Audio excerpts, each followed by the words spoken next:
Sekarang sudah zamannya digital.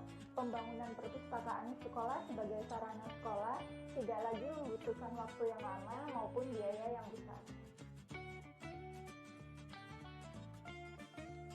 Jawabannya adalah Shipping Classroom, sebuah IoT dengan desain yang kecil, praktis, dan murah. Shipping Classroom siap digunakan hanya dengan menekan tombol on, sangat praktis dan mudah dioperasikan. Shipping Classroom sebagai perpustakaan digital menyediakan ribuan referensi yang dapat dimaksimalkan. Selain itu juga berisi 2.000 lebih video pendidikan yang dapat ditonton untuk menunjang belajar siswa. Tidak perlu membeli buku-buku latihan soal.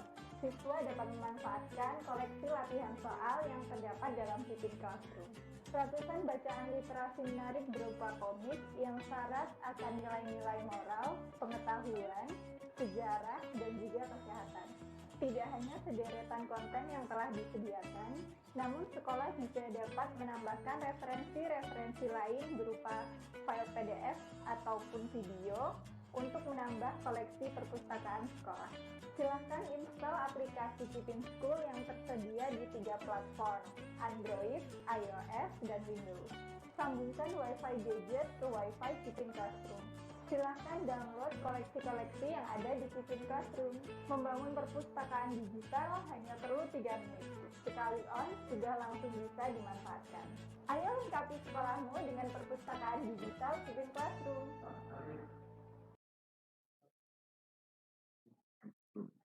Assalamualaikum warahmatullahi wabarakatuh. Pemirsa, peserta webinar nasional untuk guru dan umum di seluruh penjuru Nusantara, dari Sabang sampai Merauke, dari Pulau Miangas sampai Pulau Rote. Para guru hebat, kita bertemu kembali dalam acara webinar nasional untuk guru. Perkenalkan, saya Aris Eka Prasetya dan rekan saya, Andy Bugi Pratama, akan menemani Bapak Ibu selama 3 jam ke depan. Webinar kali ini adalah edisi yang ke-49, tapi edisi perdana setelah kita libur lebaran. Dengan tema yang sangat menarik dan penting untuk disimak oleh para guru dari seluruh Indonesia. Temanya adalah literasi data dengan subtema data dan pemanfaatannya. Webinar ini terlaksana atas kerjasama antara Pusat Kurikulum dan Perbukuan Kemendikbud, Pendidikan.id dan SMA Trimurti Surabaya. Dan disiarkan langsung dari studio webinar Pendidikan.id. Bapak dan Ibu yang berbahagia, agar acara ini berlangsung dengan lancar, maka sebelum kita masuk ke acara berikutnya, terlebih dahulu kita berdoa menurut agama dan kepercayaan kita masing-masing. Berdoa, kami persilahkan.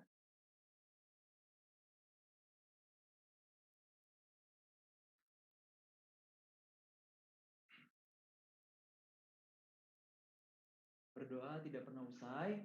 Selalu kami ingatkan, jangan lupa untuk Bapak Ibu di rumah ya, dan pemirsa setia kami ya pastinya di rumah, untuk menjaga kesehatan dengan cara 3M Pak. Yang pertama yaitu memakai masker, menjaga jarak, dan juga mencuci tangan, pastinya dengan menggunakan sabun dan juga air mengalir. Nah, webinar kali ini nih Pak Aris, kita akan dikupas tuntas oleh para narasumber yang hebat-hebat. Ya, antara lain yang pertama ada Dr. Lambas MSc, dan yang kedua ada Bapak Dr. Yogi Anggraina MSI, dan akan dipandu nih oleh moderator yang sudah tidak asing lagi bagi kita semua, tentunya saja oleh Ibu Dr. Anita Purnamasari. Nah, pemirsa, pastinya sudah tidak sabar lagi untuk menyaksikan dan menyimak materi yang disampaikan oleh para narasumber kita pada pagi hari ini. Untuk itu kami mengundang langsung Ibu Anita. Selamat pagi, Bu. Selamat pagi, Mas Andy. Selamat pagi, Mas Aris. Apa kabar ini? Alhamdulillah baik, Bu Anita. Bagaimana kabarnya? Baik-baik. Selamat Lebaran juga, Mas Andy, Iya. Mas Aris, dan juga Bapak Ibu guru semua di Indonesia. Selamat pagi. Dan mohon maaf lahir batin karena kami barangkali lebih dari sebulan kali ya tidak belajar lagi. Sudah liburan sudah cukup sebulan. Terima kasih. Ya, silakan Bu Anita langsung di-handle. Gitu ya, terima kasih. Saya izin share screen.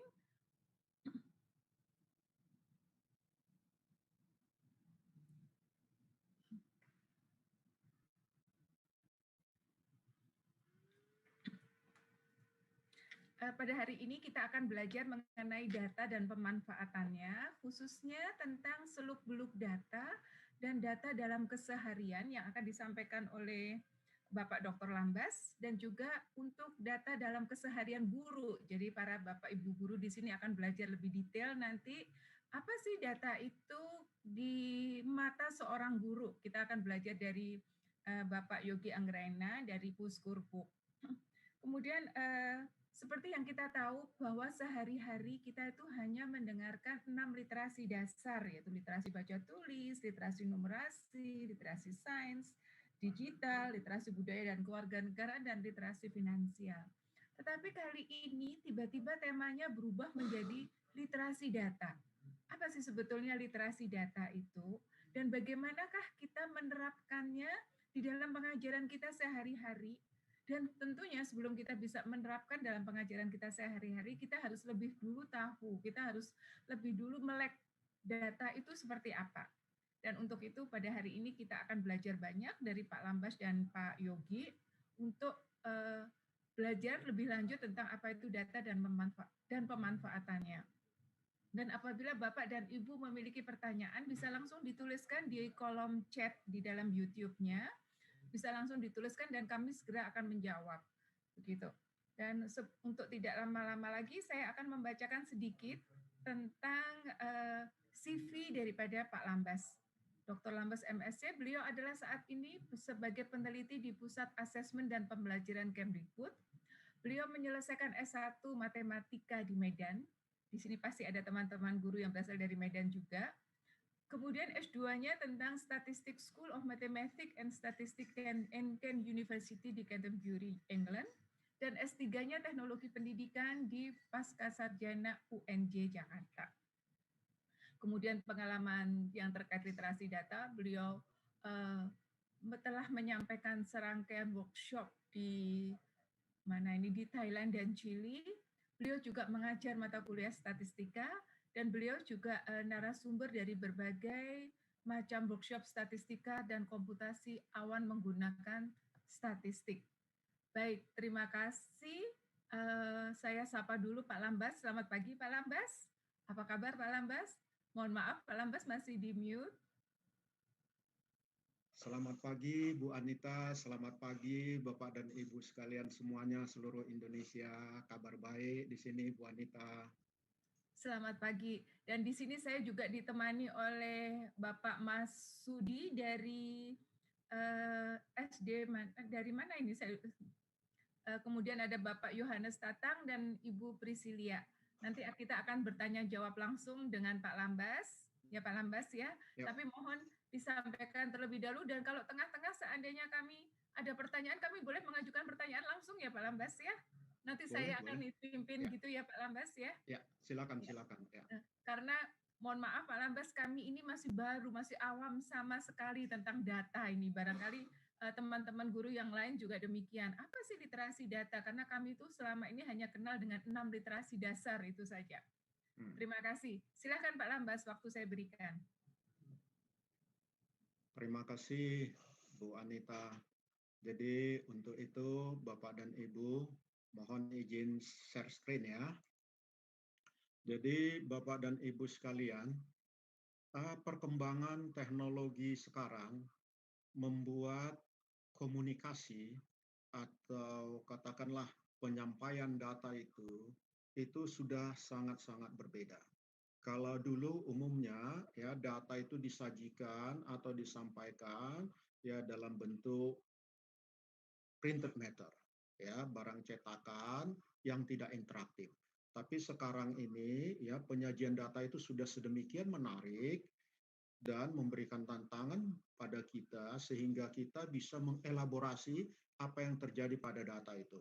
Nah, sekarang saya coba sebagai titik awal dari kegiatan kita untuk webinar ini, yaitu bagaimana suatu data tentang COVID-19 saya sajikan secara interaktif ya. Jadi Bapak dan Ibu mungkin pernah dengar yang namanya dashboard. Nah, ini adalah model dashboard penyajian data. Ini kemarin saya update data terakhir dari data tentang COVID itu. Dan dari sini juga nanti kita mencoba melihat apakah saya benar di dalam mengambil data itu. Bagaimana mentelusuri bahwa data yang saya ambil itu bisa dipertanggungjawabkan. Ya, jadi kita jangan asal mengambil data dengan tidak bisa kita pertanggungjawabkan. Nanti itu akan membuat masalah dari kita. Jadi saya mulai dari contoh cases yang agak unik dan sekarang ini yang lagi hangat-hangatnya dibicarakan, khususnya apa yang terjadi di Indonesia, dan juga yang paling menarik perhatian kita adalah apa yang terjadi di India. Belajarkah kita dari kejadian itu? Bagaimana perilaku bangsa, anak bangsa di suatu negara berkaitan dengan data tadi. Nah, ini kita lihat Bapak dan Ibu. Saya coba share screen. Jadi Bapak dan Ibu, inilah yang saya katakan tadi berkaitan dengan dashboard. Ya, jadi ini ada tanggal di sini, ini ada perkembangan pergerakan. Saya minta kita melihat dulu yang peta map ini ya. Ini saya gerakkan dulu Bapak dan Ibu ya. Bagaimana pergerakan di sini masih kosong, tidak ada terjadi berkaitan dengan yang namanya terinfeksi COVID. Di sini sudah 78.000 terinfeksi COVID pada tanggal 25 bulan 2 di China. Ya, jadi kalau ini saya gerakkan lagi, kita lihat, ini bergerak. Di China berkurang, naik di Amerika yaitu 481.000. Ya, jadi yang merah ini itu di atas 50.000, yang hitam ini ya Indonesia masih hitam di tanggal 9 April ya. Itu kita masih hitam di bawah 50.000, tapi sudah ada noktanya ini ya. Saya coba bergerak di sini ya, karena nanti di sini saya akan menyampaikan beberapa pertanyaan tentang literasi data. Coba dilihat pergerakannya Bapak dan Ibu ya. Jadi saya ulang ya, ini pergerakannya.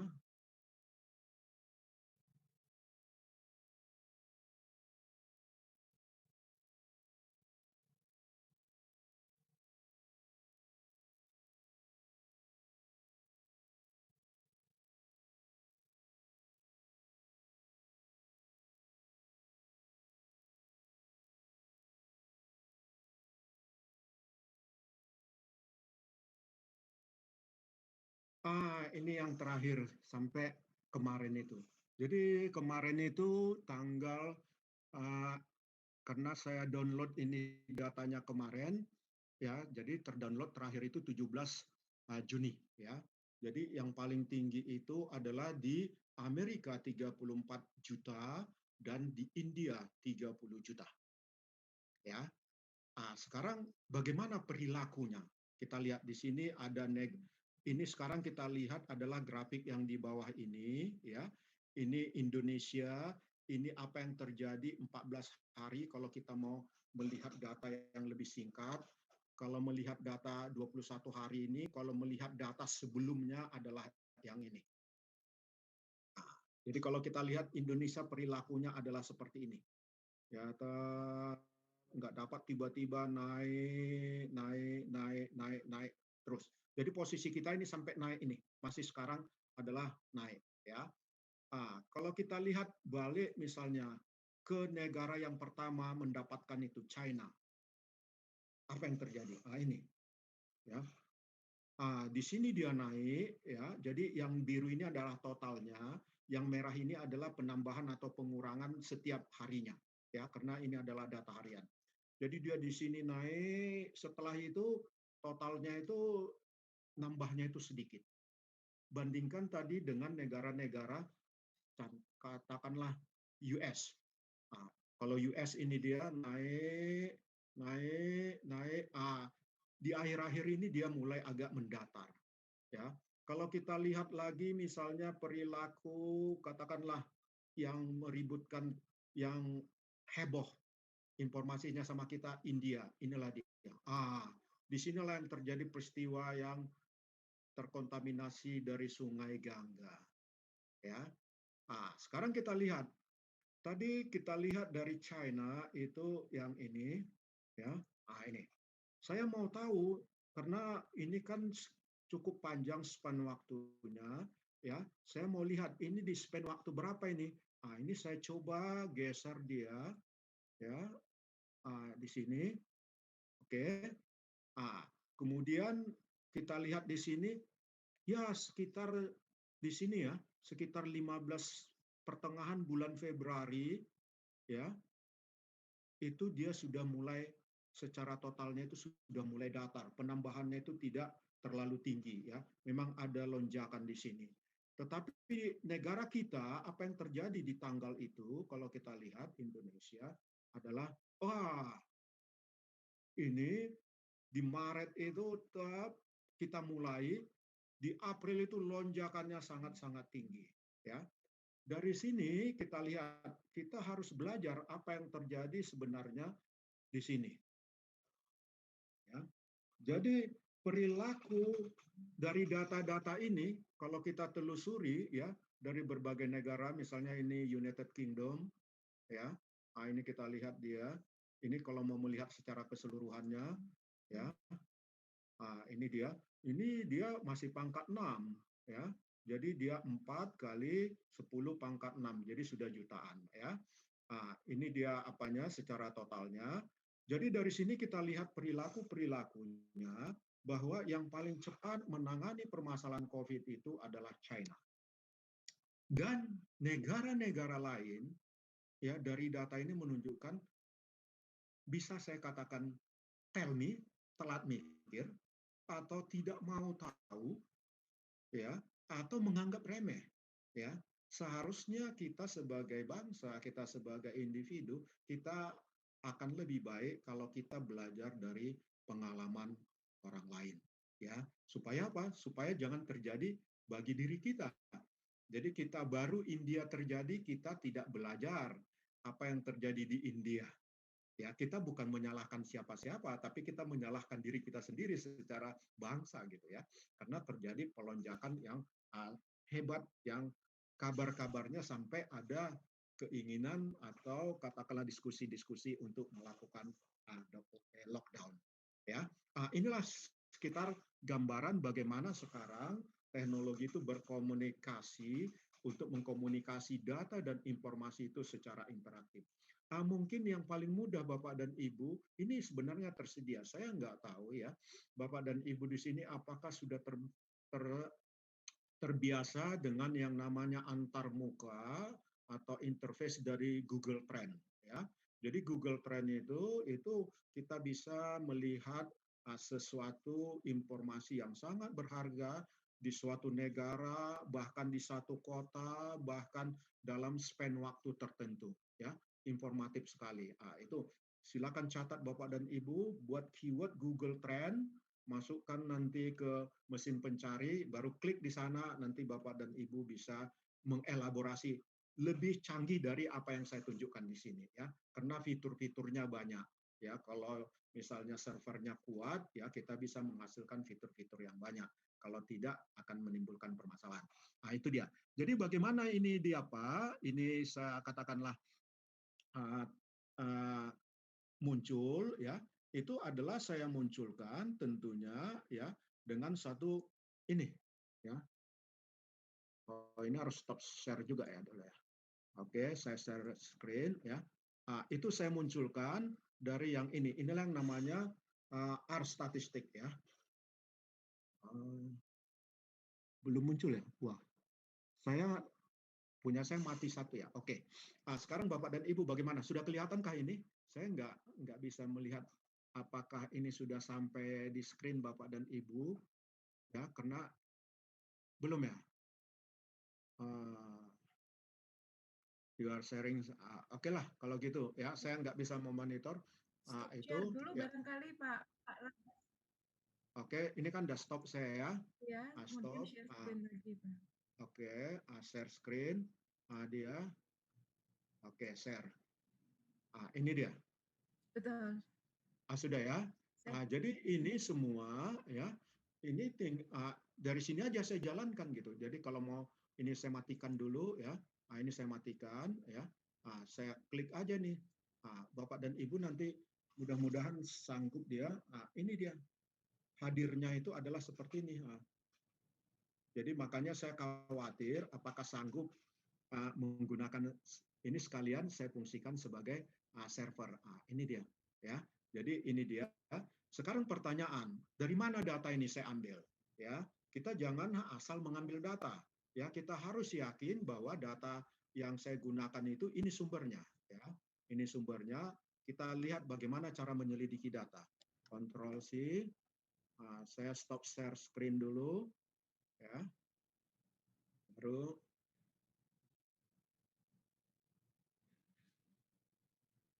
saya coba dulu buka di ini ya.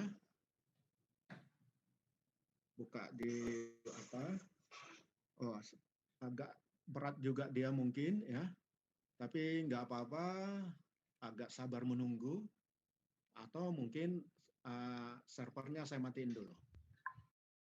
Ya, oke. Karena ini adalah yang seharusnya tidak berfungsi sebagai server, saya fungsikan sebagai server. Ini permasalahannya ya. Mohon maaf, saya matiin dulu servernya.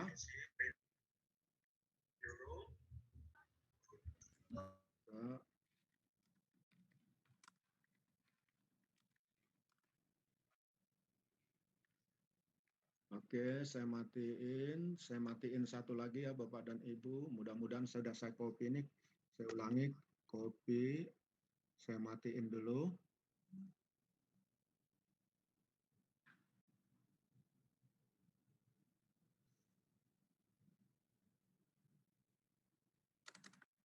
Oke. Ini sekarang saya coba masuk ke mesin pencarinya.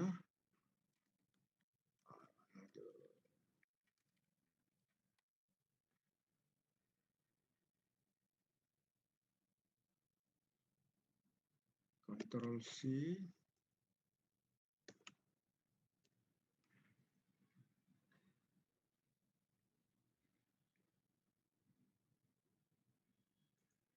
Oke, saya share screen lagi ya Bapak dan Ibu ya. Kita harus ini sebagai salah satu prasyarat untuk kita yang namanya melek data. Ini sumber data saya. Sudah kelihatan Bapak dan Ibu di sana di screen kita? Terlihat, Pak. Terlihat ya. Ini dia. Jadi ini data ini ya, itu dia sebut ini sumbernya ya, yaitu ada dari WHO, dari European Center for Disease Prevention and Control dan seterusnya, ada dari berbagai negara. Ini negara bagian Maryland ya, ada India dan lain sebagainya. Ini sangat banyak. Kan di sini nggak ada bisa find and search ya. Maka kita harus punya ini misalnya yang dilakukan oleh John Hopkins School of Engineering ya. Ternyata Indonesia juga nggak ada di sini yang ditarik langsung datanya oleh mereka. Ini adalah kerjasama antara John Hopkins ya.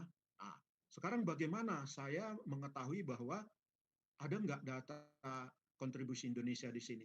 Jadi di sini tekniknya karena ini banyak, kalau ini listnya nanti katakanlah 10 halaman, bagaimana kita mencari ini? Maka caranya adalah ini kita copy nih. Ya, saya melakukannya ini saya copy. Saya copy nih, saya pindahkan dia ke Word ya. Baru dari Word lah saya cari find Indonesia. Setelah saya lakukan itu ternyata nggak ada Indonesia. Pertanyaan, nggak ada di sini Indonesia di list kita. Kok datanya ada? Apakah ada yang mengarang atau tidak?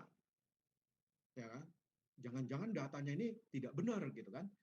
Jadi Bapak dan Ibu, ini kita lihat bahwa Indonesia itu adalah bagian atau anggota dari WHO. Jadi saya menduga ya Indonesia menyerahkan data itu ke WHO. Jadi sistem ini ya mengagregate data yang disajikan oleh WHO. Jadi kalau untuk critical point, critical poin berkaitan dengan data ini, ya saya harus telusuri lagi sampai ke WHO-nya. Benarkah Indonesia yang support data ini? Atau jangan-jangan ada intruder, ada penyusup yang mensupport data yang nggak benar, yang membuat masalah. Ya, jadi kita berkaitan dengan data ini itu harus hati-hati. Kita harus bisa telusuri kalau kita yang menggunakan data orang lain atau yang kita sebut dengan secondary data. Itu sekitar Bapak dan Ibu. Mungkin sebelum saya masuk ke sesi singkat saya ini, saya kasih kesempatan untuk bertanya dulu lah. Mungkin ada dari sini kita punya host yang 2 orang disediakan. Saya kasih kesempatan bertanya singkat aja sebelum saya menyampaikan PowerPoint presentasi saya. Adakah pertanyaan atau langsung saya melanjutkan? Miss Priscilia? Miss Priscilia? Iya, Bu. Apakah sudah ada pertanyaan? Miss Priscilia ini dari SD Bunda Mulia, Jakarta Pusat. Apakah sudah ada pertanyaan atau apa? Belum? Mungkin saya ingin tanya, apakah dari grafik dari negara Indonesia sendiri, apakah pernah mengalami penurunan dalam sepanjang mulai dari tahun lalu kan kita mulai kena dampak COVID sampai sekarang, apakah trennya itu ada sempat turun ataukah memang dari tahun lalu sampai sekarang trennya itu memang naik terus ya, Pak? Jadi kalau kita lihat dari grafiknya itu, karena saya nggak bisa balik lagi membuka ya, karena sudah saya tutup. Jadi peningkatannya itu ada yang direm, sehingga dia totalnya itu agak mendatar, ya. Tapi yang banyak itu peningkatannya naik gitu. Jadi data yang disediakan ini sebenarnya datanya ini cukup banyak, tapi saya tidak sempat untuk melakukan analisis karena data yang tersedia itu adalah data yang terinfeksi, data yang meninggal, data yang sembuh ada, ya. Kalau ini kita integrasikan, ya bagus sekali semua. Tapi itu kan memakan waktu yang cukup banyak melakukan analisis berkaitan dengan itu, ya. Jadi itu untuk jawabannya, Bu Priscilia. Jadi kalau misalnya kita mau menjawab pertanyaan Ibu itu, ini bisa kita lihat itu dari grafik itu. Atau kita lihat dari data mentahnya. Ya, grafik itu kemudian kita verifikasi data mentahnya. Ya, data mentahnya ada juga ini di situ, cuman lagi saya tidak tampilkan berkaitan dengan data mentahnya. Oke, cukup ya. Terima kasih. Ya, karena waktu saya harus lanjut lagi. Oke, izin share screen berikutnya. Jadi kita subnya ini seluk-beluk data dalam keseharian. Ya.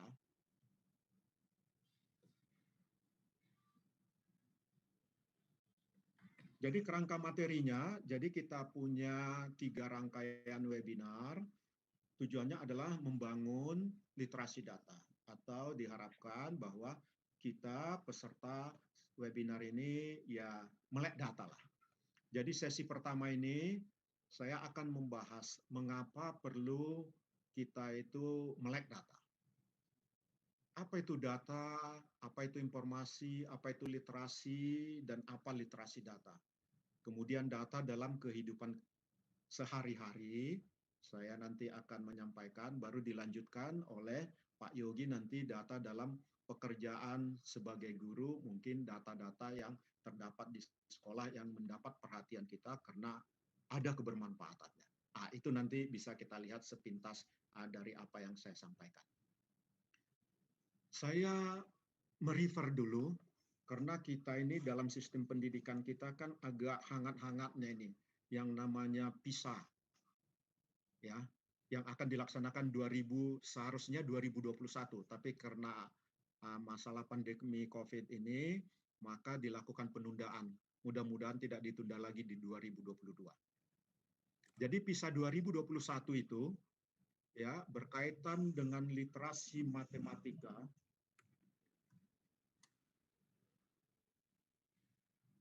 Halo? Kedengaran suara saya? Masih terdengar, Pak. Silakan. Oke. Jadi sebagai benchmark.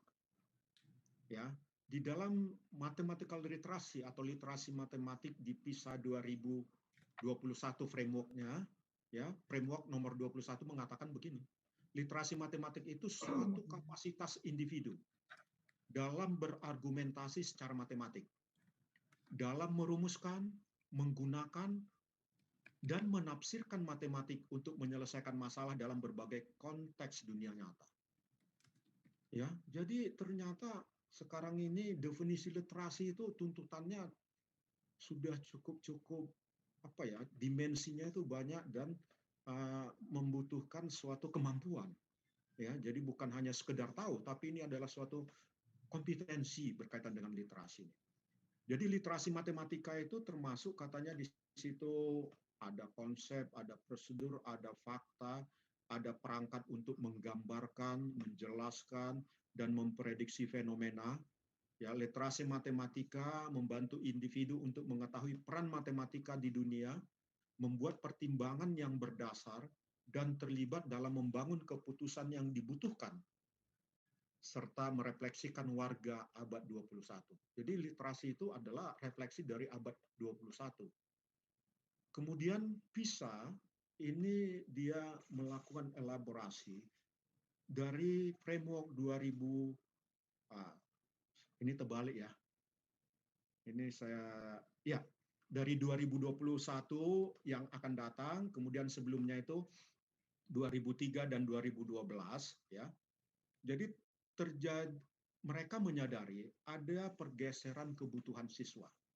Jadi kalau siswanya terjadi pergeseran kebutuhan, guru-gurunya juga harus, kebutuhan guru juga harus bergeser. Ya, khusus berkaitan dengan matematik itu, ada pergeseran dari melakukan perhitungan dasar. Nah, ini yang paling jelek memang. Kita itu matematik menganggap yang paling penting itu hitung-hitungannya. Itu jauh. Bukan itu sebenarnya hakikat dari matematik itu. Jadi ada tren itu di mana diharapkan warga negara terlibat secara kreatif dan membuat pertimbangan bagi dirinya dan masyarakat di dunia di mana dia hidup, termasuk menggunakan matematika. Jadi kalau kita lihat framework yang ada ini, karena ini frameworknya ini ada officially, ya, sudah diterima ya untuk negara-negara di bawah OECD, karena negara-negara OECD lah pelaksanaan dari PISA ini. Nah, sekarang kita coba bergerak. Kenapa sih kita perlu data literasi data ini? Kenapa kita perlu melek data? Ya, jadi itu kita butuhkan, ya, karena di mana kita hidup, dimanapun kita berada, ya, kita menjumpai data, ya, dan kita selalu membutuhkannya di dalam melakukan pekerjaan kita. Supaya apa? Supaya pekerjaan kita itu efisien, supaya pekerjaan kita efektif, ya, kita melakukannya dan benar. Tapi hati-hati, bahwa data ini dapat menimbulkan masalah bagi pemiliknya atau bagi penggunanya. Kenapa? Ingat, perusahaan dan organisasi di dunia ini sekarang ya selalu mengumpulkan data-data tentang target mereka.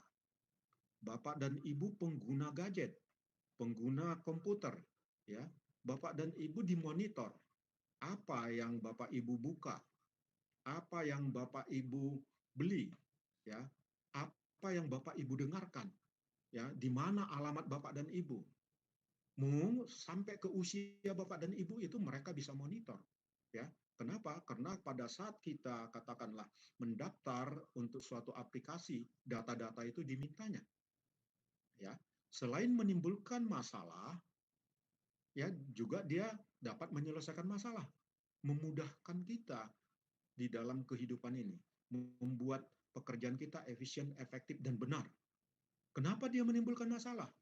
Penyebabnya adalah karena mungkin kita lalai, atau kita tidak tahu tentang keamanan data, tentang etika, bagaimana kita menggunakan data kita ataupun data orang lain, atau mungkin kita tidak tahu peraturan. Ingat Bapak dan Ibu, ada Undang-Undang Nomor 19 tahun 2016. Itu adalah perubahan atas Undang-Undang Nomor 11 tahun 2008 tentang informasi dan transaksi elektronik. Ya, Jadi banyak orang-orang kalau kita lihat yang terjerat masuk penjara berkaitan karena dia melanggar undang-undang ini. Jadi sebagai kita orang yang aktif untuk share data, kita harus baca undang-undang ini. Ya, kalau tidak, saya khawatir nanti Bapak dan Ibu akan mendapat masalah berkaitan dengan apa yang Bapak dan Ibu share, apa Bapak dan Ibu lakukan berkaitan dengan data-data orang lain atau data-data kita. Jadi itulah kira-kira secara garis besar kenapa kita perlu melek tentang data itu ya. Jadi melek data itu secara garis besar kita katakan kita bisa melakukan sesuatu itu dengan efisien dan efektif apabila data pendukung yang kita lakukan itu cukup. Ya. Kita dapat merencanakan sesuatu dengan akurat atau dengan baik.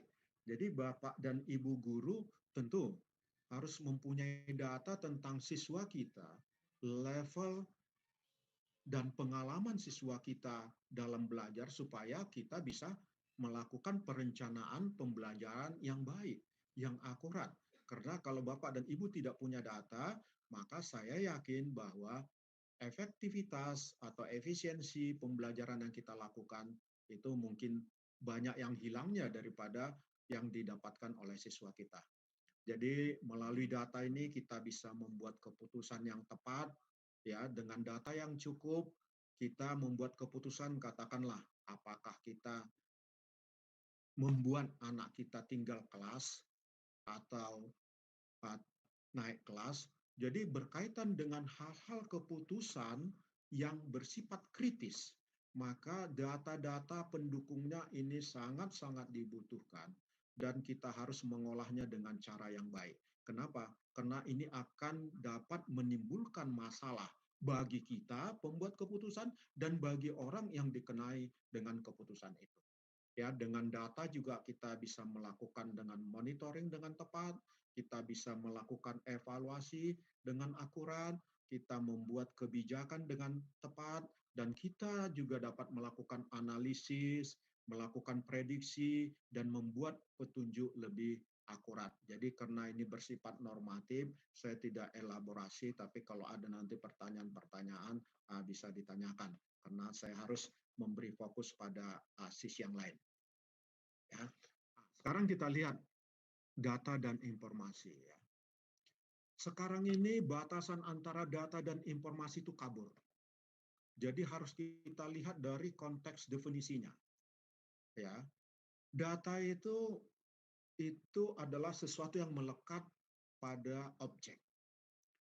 Ya, data itu lepas dari konteks dalam satu sisi. Tapi data yang seperti itu biasanya kurang berarti. Sebagai contoh, tingginya 170 cm. Itu kurang berarti. Ya, tetapi kalau ada konteksnya, oh dia seorang wanita, berat badannya sekian, yang punya tinggi tadi ya, usianya sekian, maka dia sudah memberi arti lagi. Tapi kalau misalnya data 170, usianya masih 12 tahun. Wah, itu kan membuat heboh. Ya. Jadi data itu secara individu tanpa konteks itu biasanya maknanya kurang. Ya. Nah, jadi data akan memberikan informasi yang baik apabila dalam suatu konteks. Tapi sekarang perubahan terjadi lagi. Yang namanya informasi itu tadi adalah data dalam konteks. Tidak cukup kalau terakhir ini. Data dalam konteks untuk suatu tujuan tertentu. Kenapa?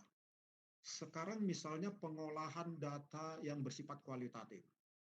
Ya, yang menjadi katakanlah sering dicontohkan itu adalah datanya itu adalah data pidato dari presiden-presiden Amerika pada saat dia kampanye.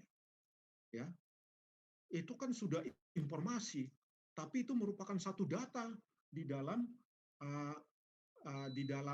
pengolahan data kualitatif yang sekarang ini. Ya, kenapa? Karena dia belum dikaitkan dengan tujuan untuk apa data tadi digunakan. Jadi ada perubahan definisi, dan perubahan definisi ini akan terjadi setiap saat. Ya, tergantung nanti objek yang tadi dan perkembangan-perkembangan ilmu dan teknologi yang akan berlangsung. Jadi data itu dapat diperoleh melalui pengukuran. Jadi berapa tingginya, ada alat ukurnya. Atau dapat dilakukan melalui pencacahan. Ya, dihitung. Misalnya berapa sih orang yang hadir dalam webinar kita? Ya, itu sudah ada dilakukan pencacahan secara otomatis melalui mekanisme teknologi. Ada data yang diperoleh melalui satu sensor. Ya, katakanlah bagaimana misalnya denyut jantung seseorang, ya, bagaimana katakanlah ketika otak seseorang di MRI, ya, itu kan menghasilkan suatu data, ya, itu melalui sensor. Data ini ada levelnya. Level yang paling rendah itu mengkategorikan. Oh, dia laki-laki, oh dia perempuan. Meningkat lagi, ya. Kalau yang pertama tadi saya sebut itu namanya datanya data nominal. Kalau meningkat lagi itu namanya data ordinal. Oh, ini lebih tinggi dari sini. Oh, ini lebih baik dari sini. Ya, meningkat lagi, ya. Kalau yang dua tadi adalah biasanya kita sebut data kualitatif, meningkat lagi kuantitatif. Ya, yang namanya data, ya, atau level pengukuran itu interval. Jadi kalau data pengukuran interval itu nolnya itu tidak absolut. Ya, karena nolnya tidak absolut, maka dia tidak bisa dibandingkan datanya itu secara rasio. Artinya gini, yang nolnya tidak absolut itu misalnya katakanlah nilai anak-anak kita. Kalau anak-anak kita ujian, nilai itu kan menggambarkan pengetahuan yang dimiliki si anak. Kemudian kita memberikan ujian, tidak ada yang benar, berarti nilainya nol dari soal itu. Ya, maka itu kita sebut data interval. Nol di situ bukan absolut, artinya nol di situ bukan artinya anak-anak kita tadi tidak mempunyai pengetahuan sama sekali. Ya, kalau ada anak-anak data nilainya 50, ada anak-anak datanya nilainya 100. Bukan berarti nilai 100 itu kepintarannya 2 kali anak-anak yang punya nilai 50. Itu karakteristik dari data yang kita sebut data interval. Untuk level yang paling tinggi namanya data rasio.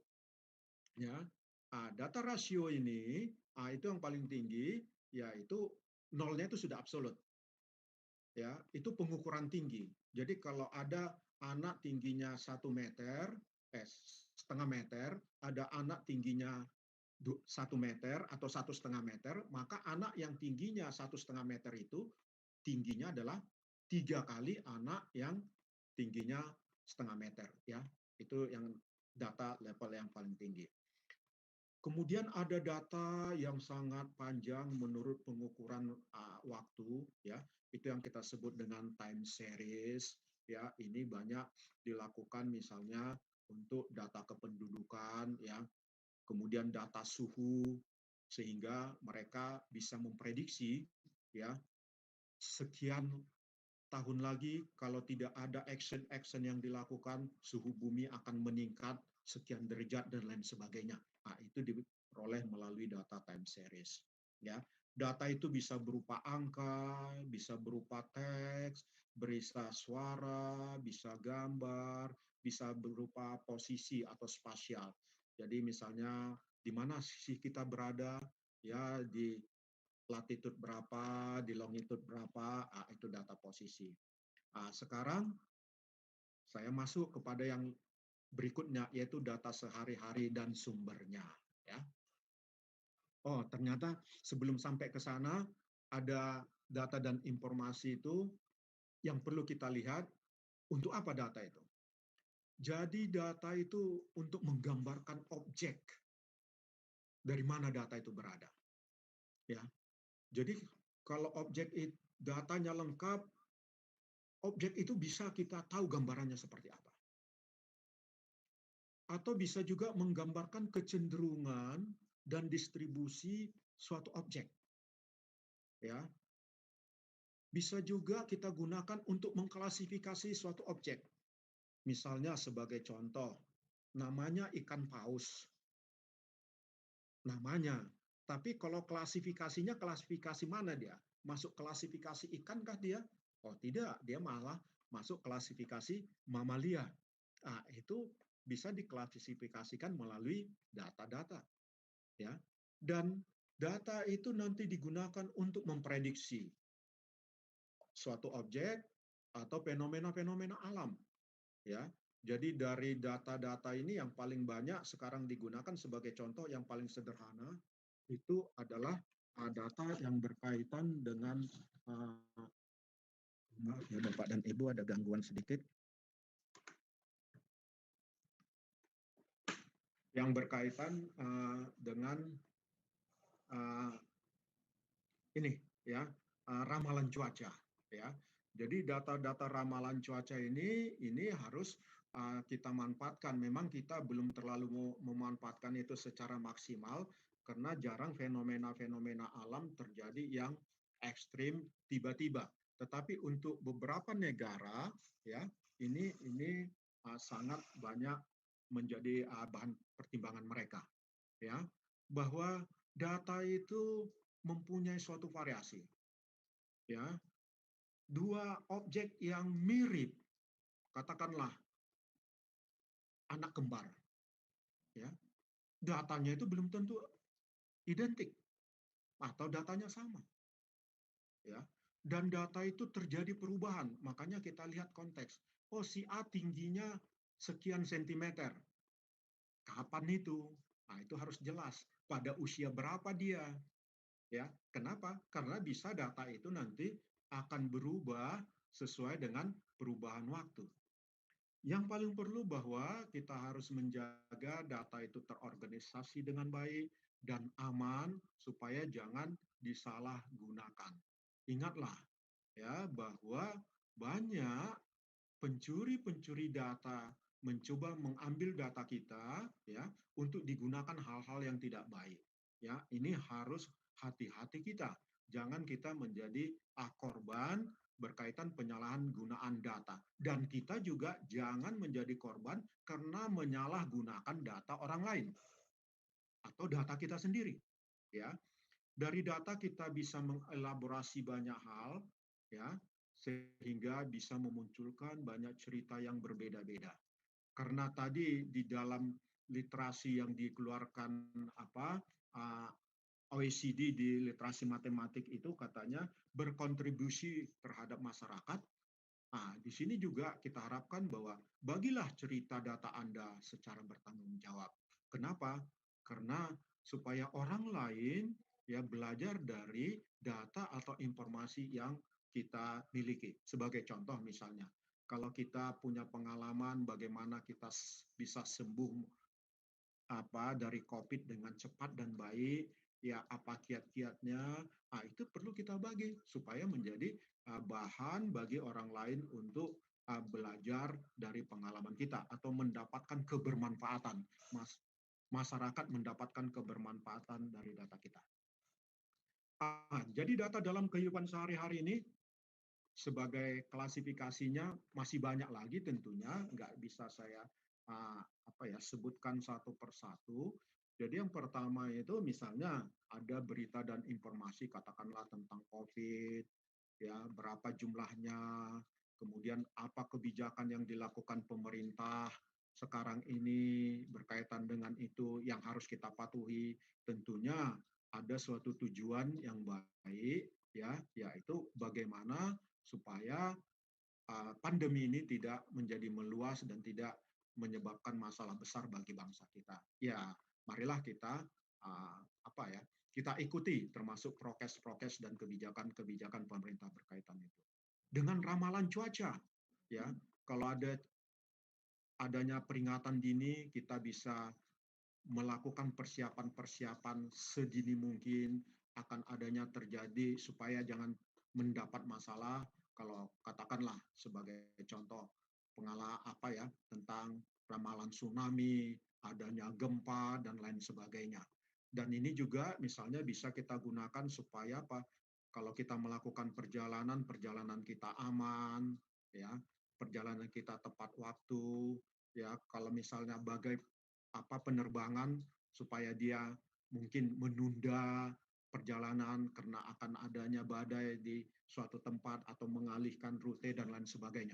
Nah, jadi banyak data dan informasi ini harus kita manfaatkan untuk kebaikan, ya. Kemudian ada data-data kependudukan. Nah, ini digunakan untuk paling besar adalah paling banyak oleh pemerintah untuk suatu perencanaan kebijakan, tentu kebijakan kependudukan, ya. Apakah membangun sekolah misalnya, jangan pada saat anaknya usianya sudah mendekati tiba-tiba usia 6 tahun banyak, sekolahnya belum terbangun. Jadi sebelum itu pemerintah juga bisa menggunakan data-data kependudukan untuk melakukan katakanlah perencanaan pembangunan sekolah, pembangunan prasarana dan lain sebagainya. Buat kita secara individu yang paling penting data kesehatan, ya. Ini kita harus punya catatan ya tentang riwayat kesehatan kita, penyakit yang pernah kita alami, kemudian alergi obat, kemudian golongan darah. Kenapa? Supaya nanti tindakan yang dilakukan oleh dokter, ya, kalau terjadi sesuatu menjadi lebih baik, bisa lebih akurat, bisa lebih cepat, ya. Dan data-data ini juga nanti banyak digunakan oleh perusahaan asuransi, ya, sehingga dia bisa menentukan berapa polis yang tepat untuk usia sekian, ya. Jadi itu data-data itu data-data yang bersifat big data itu sangat-sangat dibutuhkan sekarang untuk perencanaan-perencanaan di berbagai bidang, ya. Perlu data barang konsumsi, pasar keuangan, kemudian belanja, ya. Kalau pasar keuangan tahulah kita misalnya ya, berapa suku bunga, berapa nilai tukar dan lain sebagainya. Mungkin pertanyaan, wah, kok data belanja perlu ya? Untuk apa ya? Mungkin kita tidak sadar ya bahwa data belanja kita ini dimonitor oleh para organisasi-organisasi atau perusahaan-perusahaan retail, ya. Dengan data ini dia bisa melakukan pendekatan iklan apa yang kita terima di dalam media sosial kita atau yang dikirimkan ke email kita atau bagaimana dia mengatur barang-barang yang ada di rak-rak mereka, ya. Itu dari data-data belanja kita. Oh, dia tahu bahwa kalau orang beli ini, dia selalu beli ini, beli ini, beli ini. Itu biasanya itu akan diatur secara berdekatan sehingga apa? Orang pada saat dia beli ini tanpa mikir lagi dia sudah ambil yang lainnya. Kenapa? Kalau itu berjauhan mungkin akan kelupaan dia beli. Jadi data-data itu akan memudahkan kita untuk melakukan sesuatu, tetapi jangan pula karena kemudahan itu kita menjadi korban. Ambil sehingga apa yang terjadi? Ya budgetnya melebihi dari apa yang tersedia, yang seperti itu. Data juga digunakan dalam kampanye-kampanye politik, ya. Di media massa juga tersedia data, di sosial media, ya.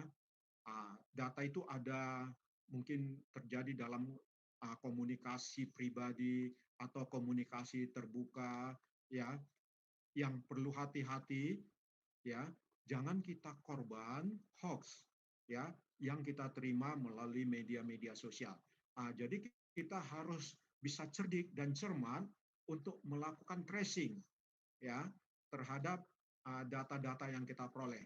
Jadi sebagai satu model tracing yang pertama tadi yang sudah saya sampaikan tadi, ya, kita bisa melakukan tracing, walaupun tracingnya yang saya sampaikan itu tidak komplit, tapi itu adalah suatu cara bagaimana kita mulai aware atau sadar bahwa kita perlu melakukan tracing, tidak hanya langsung mengambil data, langsung kita anggap benar, langsung kita sebarkan, nanti akan menimbulkan permasalahan buat kita. Masuklah kita kepada literasi.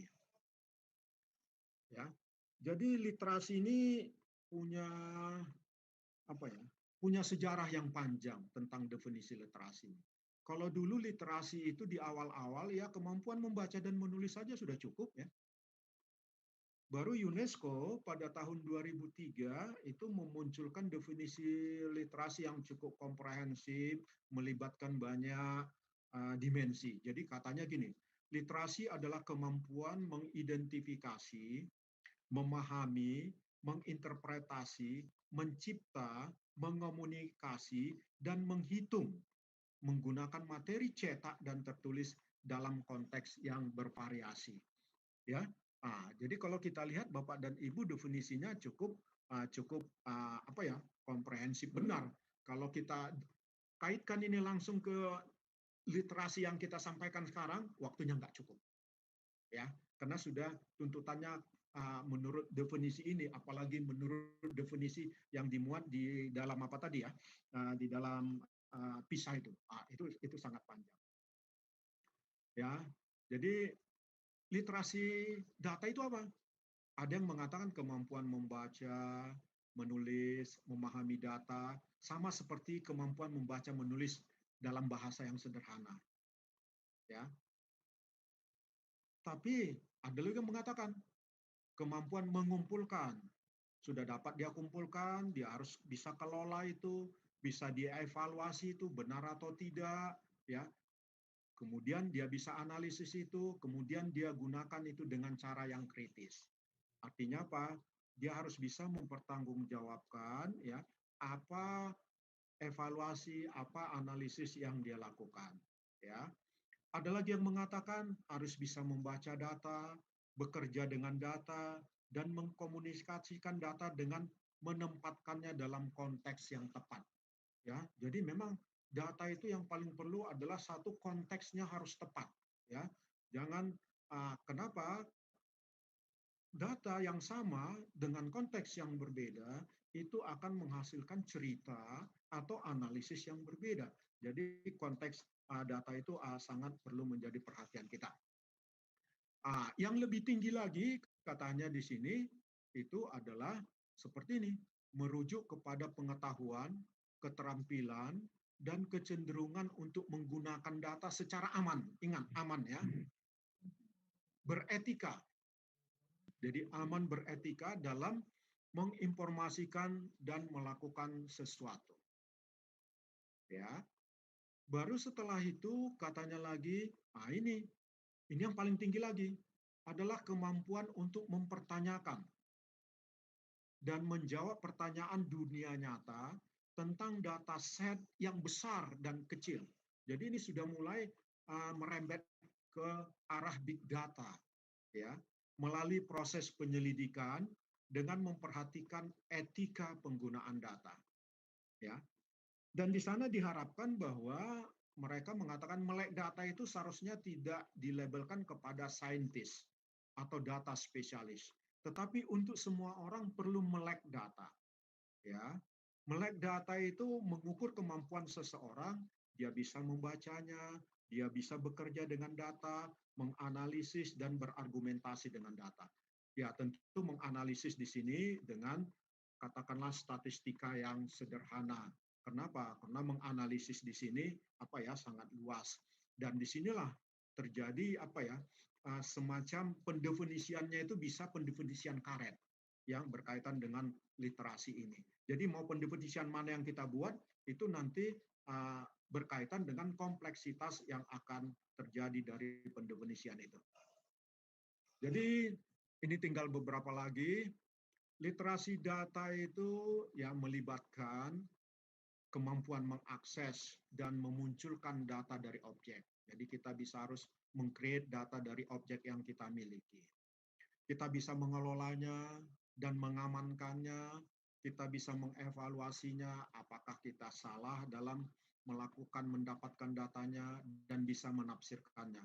Kemudian yang terakhir supaya dia dapat memberikan kebermanfaatan bagi orang lain, maka kita harus bisa mengkomunikasikan sesuatu dengan data yang tepat, ya.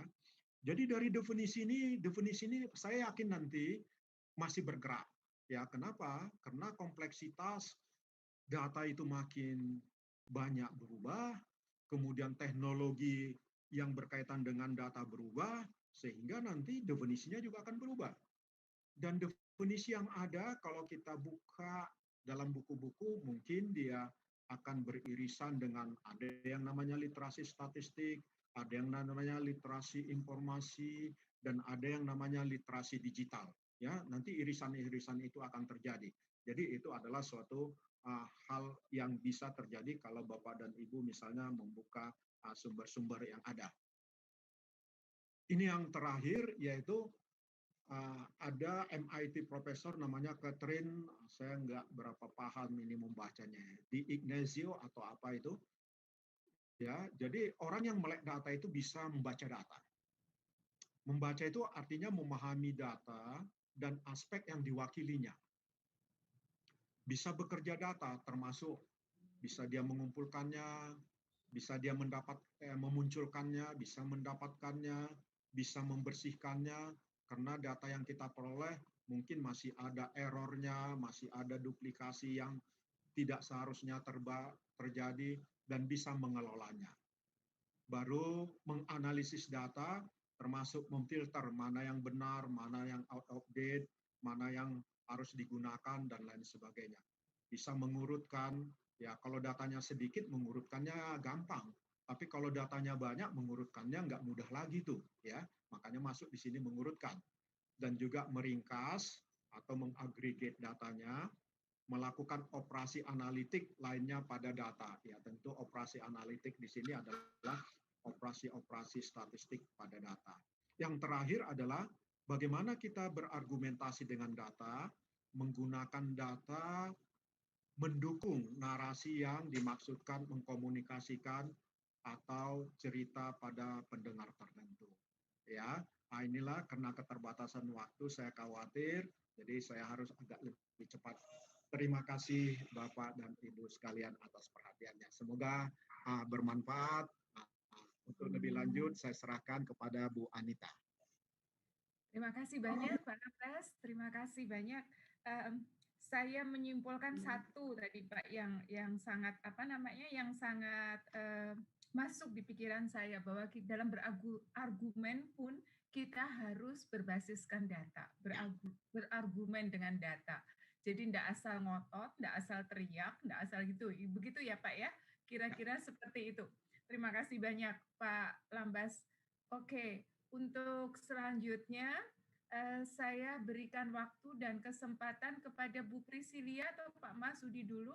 Tetapi sebelum bertanya, apakah bisa dijelasin sedikit 1 menit aja tentang sekolahnya dari mana? Apakah sudah mengajarkan sedikit tentang literasi data itu, atau bahkan kepada siswanya belum pernah mendengarkan atau belum pernah mengajarkan hal itu. Barangkali waktu saya berikan dahulu kepada Ibu Prisilia dari SD Bunda Mulia Jakarta Pusat. Bu Prisilia ngajar kelas berapa Bu? Kalau boleh tahu? Oh, iya Bu, saya mengajar kelas 3. Kelas 3 SD. Oke, kira-kira apakah sudah mengajarkan literasi data di sekolahnya atau bagaimana? Kira-kira aja pengalaman ngajarnya tentang data itu, atau belum pernah sama sekali? Silakan. Pengalaman sih kami pernah istilahnya ya mungkin sekedar mensurvei teman-temannya mereka, menggambar sebuah grafik sederhana, survei tentang siapa yang suka permen coklat atau siapa yang lebih suka permen stroberi kayak gitu. Jadi kan memang dibuat grafik, terus jadi kelihatan berapa jumlah anak yang lebih suka permen coklat dan berapa jumlah anak yang lebih suka permen stroberi. Kalau seputar data sih seperti itu untuk belajar membuat grafik sederhana. Seperti itu Ibu Anita. Oke, terima kasih. Jadi setidaknya anak-anak tahu bahwa tidak boleh langsung ngomong, kamu suka coklat, kamu suka stroberi, di kelas ini lebih banyak yang suka coklat, di kelas ini lebih banyak yang suka stroberi, tanpa membuat data itu sendiri gitu ya Bu Prisilia. Iya, benar sekali Bu. Jadi mereka bisa lihat, oh ternyata lebih banyak ya yang suka permen coklat. Oh, ternyata lebih banyak yang suka permen stroberi. Jadi tidak langsung nebak-nebak istilahnya lah. Itu yang tidak langsung nebak-nebak, itu tadi seperti yang saya rangkum dari presentasi Pak Lambas tadi adalah tidak boleh berargumen atau tidak boleh nebak tanpa berdasarkan suatu data. Apakah ada pertanyaan Bu Priscilia untuk Pak Lambas? Kalau belum ada? Belum ada. Belum ada, oke. Kalau begitu waktu saya berikan kepada Pak Yohanes Tatang. Pak Yohanes Tatang ini dari SMPK Terang Bangsa di Cirebon. Bisa diceritakan sedikit Pak Tatang, barang 1 menit untuk apakah sudah menerapkan literasi data ini kepada siswanya atau belum? Dan kalau ada pertanyaan ke Pak Lambas, silahkan. Waktu saya persilahkan. Oke, selamat pagi. Terima kasih Bu Anita. Terima kasih Pak Lambas atas sharing ilmunya. Perkenalkan, nama saya Yohanes Tatang. Saya ngajar di SMPK Terang Bangsa Cirebon. Kebetulan saya mengajar pengampu sama seperti Pak Lambas di matematik, Pak. Kalau masalah data, kebetulan juga saya di sekolah sudah mengajarkan ya, Pak ya. Kalau di matematik semua pasti berkaitan dengan data. Salah satu materi seperti aritmatika sosial itu kan data. Kita mempelajari data tersebut untuk bisa disampaikan dan mengerti oleh siswa. Nah, terkadang kendala yang ada itu dari masalah pengaplikasian, Pak. Nah, siswa kebanyakan mereka masih belum mindset mereka belum seperti kita. Mungkin karena di SD-nya mungkin ini Pak. Di Indonesia itu SD belum seperti, bukan saya membandingkan dengan negara tetangga gitu kan, cuma kita kalah start lah kalau kita mau bicara. Nah, tapi saya bersyukur dengan adanya webinar series dan adanya literasi yang akan diberlakukan ini.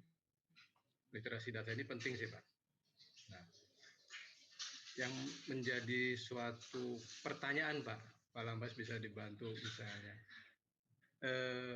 Kadang data seperti contoh Pak, keakuratan data itu kadang membuat seseorang itu jadi ambigu Pak. Nah, kira-kira menurut Bapak ada kiat atau parameter apa atau key sebagai pengaman bahwa data itu akurat gitu Pak? Contoh misalnya kayak jumlah siswa di Indonesia yang masih belum bisa sekolah karena datanya simpang siur juga Pak. Itu sih Pak. Terima kasih Pak.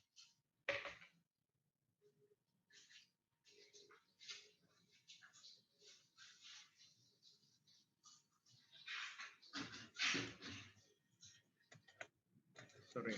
Ya, jadi data seperti itu kita lihat institusi mana yang punya pekerjaannya berkaitan dengan hal tersebut. Jadi yang paling mudah gini aja lah. Kalau kita ingin menilai kompetensi si anak, ya, maka kita jangan menilai kompetensi itu hanya dari satu sisi, tapi harus menilai dari sisi yang berbeda. Jadi misalnya suatu kompetensi itu dibangun atas beberapa indikator-indikator.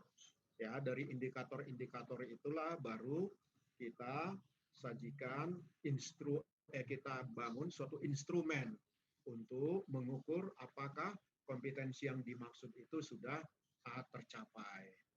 Yang seperti itu. Jadi harus kita yakinkan benar bahwa indikator-indikator berkaitan dengan kompetensi itu sudah mewakili keseluruhan yang kita maksudkan dengan kompetensi tadi. Barulah itu bisa kita mendapatkan pengukuran yang akurat. Kalau kita hanya melihat dari satu sisi indikator saja, itu mungkin tidak akurat ya. Jadi kita lihat dari berbagai aspek supaya kita mendapatkan data yang lebih akurat ya. Kalau yang Bapak bilang tadi ya mungkin kita harus bandingkan dari berbagai sumber ya.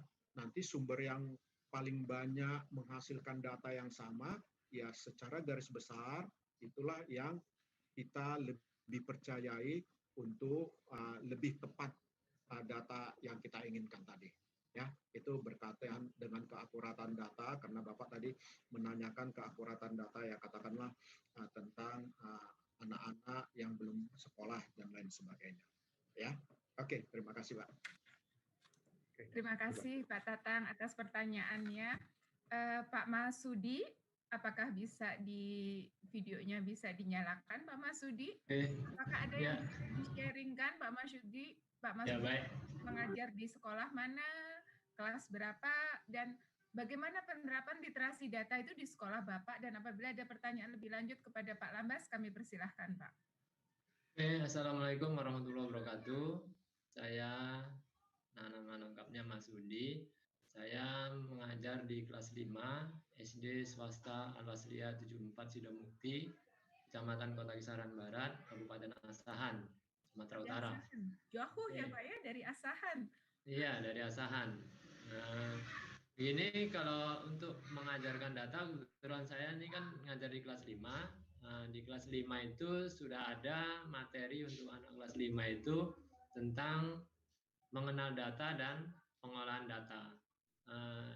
Alhamdulillah saya dalam mengajarkan ini kepada anak-anak itu, saya menggunakan pendekatan kontekstual. Jadi ketika kita mau mengajarkan anak itu mengerti apa itu data, kita juga harus ilustrasikan kepada mereka.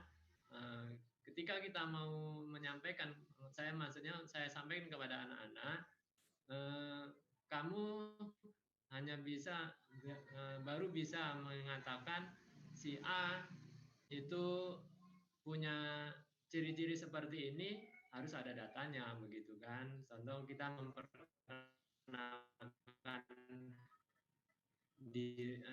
mengenal sesuatu, datanya harus ada,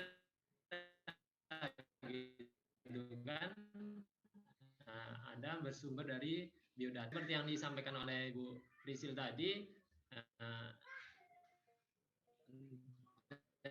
Data tentang hobi anak itu juga kita masukkan juga sebagai materi pelajaran yang bisa membiasakan kepada anak itu bahasanya, oh kita bisa mengklasifikasikan berapa anak sih yang suka olahraga sepak bola, berapa anak yang hobinya renang. Itu memang berdasarkan dari mulai pengumpulan datanya. Mungkin itu yang bisa saya sampaikan. Tapi untuk ada pertanyaan kepada Pak Lambas tadi kan ada di akhir tadi kan kita literasi data itu adalah salah satunya harus tahu menggunakan data secara aman dan data dan informasi dalam melakukan sesuatu. Jadi yang mau saya tanyakan itu, jadi bagaimana mengajarkan kepada anak ataupun pada kita semua lah ini supaya kita bisa menggunakan data itu secara aman dan beretika. Ini mungkin pertanyaan dari saya. Terima kasih. Assalamualaikum warahmatullahi wabarakatuh.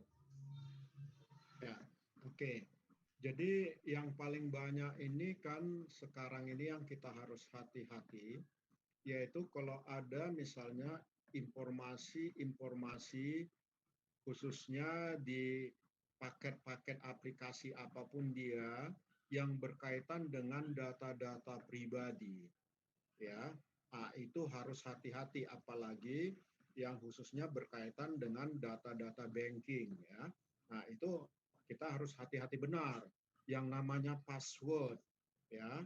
Jadi itu harus kita jaga. Sebagai contoh gini, kalau kita misalnya mau mengurus, katakanlah sertifikat rumah, kan kita perlu fotokopi ya. Maka jangan kita fotokopi itu ke satu tempat yang sama semua, mulai KTP, sertifikat yang lama, itu kartu keluarga dan lain sebagainya. Ya, karena saya lihat sekarang misalnya ada fotokopi itu supaya khususnya kalau kita menggandakan karena diminta coba rangkap 5 gitu kan. Itu dimasukkannya dulu langsung yang sistem fotokopi yang canggih sekarang ya kan, itu dia terrecord gitu. Sudah terrecord baru tinggal plok di print ya. Itu akan sangat berbahaya dan hati-hati. Jadi harus kita lihat jangan misalnya kebutuhan data yang kita butuhkan itu misalnya sampai tertangkap orang secara utuh semuanya. Kalau dia sebagian, misalnya katakanlah hanya nomor rekening kita, dia tahu, ya nggak apa-apa kalau dia nggak tahu namanya, ya kan? Kalau nggak tahu passwordnya. Tapi kalau semua satu komplit, itu yang bermasalah, ya. Jadi kita harus kritis. Kalau ada orang bertanya, khususnya data-data yang sensitif, ya, itu harus kita ingatkan anak-anak. Yang pertama, kalau ada pertanyaan password, jangan segera dijawab. Ya, berpikir dulu. Ya, apakah ini logis nggak pertanyaan ini? Ya, kalau ada iming-iming yang tidak masuk akal, ya, jangan langsung percaya. Ya, kenapa? Karena ya di situ ada besar faktor-faktor yang tidak benar. Ya, jadi memang diberikan informasinya itu ada datanya gitu kan? Tapi datanya itu semua data rekayasa. Itu yang paling perlu. Jadi khusus anak-anak memang ya itu bagus sekali Pak. Tadi Bapak bilang bahwa data itu harus dengan konteks. Ya, jadi jangan ini ada satu data 157 berapa rata-ratanya, berapa minnya, berapa, itu bukan statistik itu. Ya, yang seperti itu ya, itu bukan literasi data itu. Ya, karena literasi data yang mengolah data itu kan harus data dalam konteks, dan nanti data itu menjelaskan narasi yang kita akan sampaikan. Jadi dia didukung data. Ya, sebagai contoh misalnya kalau kita katakan kita panggil orang tua siswa misalnya kan, oh anak-anak kita kurang ini pemahamannya tentang ini kurang, tolong dibantu. Ya kita harus support data-datanya yang berkaitan dengan itu supaya apa? Supaya narasi kita tentang apa yang kita komunikasikan itu bisa lebih diterima daripada kita hanya mengatakan ini tanpa didukung data yang cukup, ya. Itu Pak ya. Oke. Terima kasih Pak. Terima kasih banyak Pak Masudi dan Pak Lambas. Ini saya akan bertanya dari floor Pak, dari YouTube. Ya. Saya pilih dari Bapak Ahmad Rafi Baihaqi dari SMK Bakti 17 Jakarta Selatan. Beliau menanyakan, apakah perbedaan antara literasi data dan literasi digital? Kemudian saya sambung sekalian Pak dengan perbedaan apa sih beda data dan informasi. Jadi ada dua pertanyaan ya Pak ya. Apa bedanya literasi data dan literasi digital? Dan yang kedua adalah apakah beda data dan informasi? Terima kasih Pak Lambas. Ya. Jadi seperti yang saya katakan tadi, di beberapa katakanlah ahli mendefinisikan kedua data literasi data dengan literasi digital, irisannya ada. Ya. Di luar irisan itu, literasi digital itu, ya, itu banyak nanti ke teknologi digitalnya. Ya, jadi misalnya bagaimana misalnya mengambil data menggunakan sensor, ya, itu akan dibahas di literasi digital. Di literasi data itu tidak dibahas, ya. Jadi perbedaannya ada. Nanti jadi baiknya dicermati pendefinisian kedua literasi itu seperti apa, ya, supaya kita bisa memaknainya, ya. Baru yang berikutnya,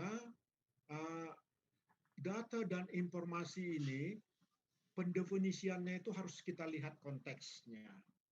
Dan untuk sebagian itu kita katakan, kalau kita dari konteks yang satu kita katakan itu informasi, tapi dari konteks yang satu kita katakan sebagai data. Sebagai contoh gini, kalau untuk analisis yang berkaitan dengan kualitatif, ya, datanya itu berupa informasi, ya.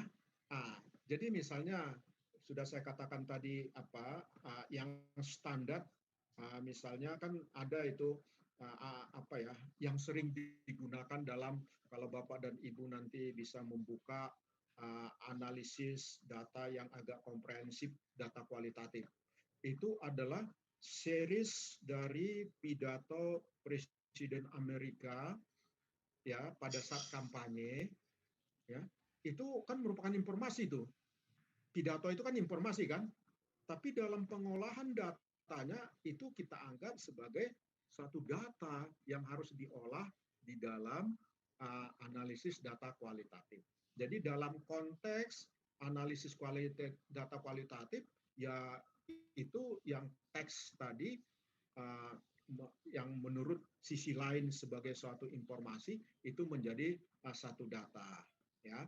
Baru data, kalau data ada yang mengatakan data itu sesuatu yang melekat tanpa konteks, ya.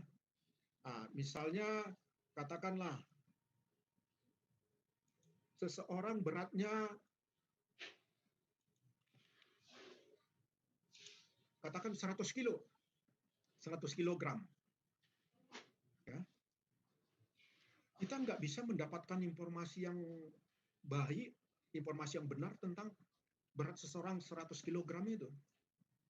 Kenapa? Karena kita nggak tahu. Kalau misalnya dia tingginya 2 meter, ya, itu adalah datanya adalah data yang logis, bukan data yang katakanlah pencilan.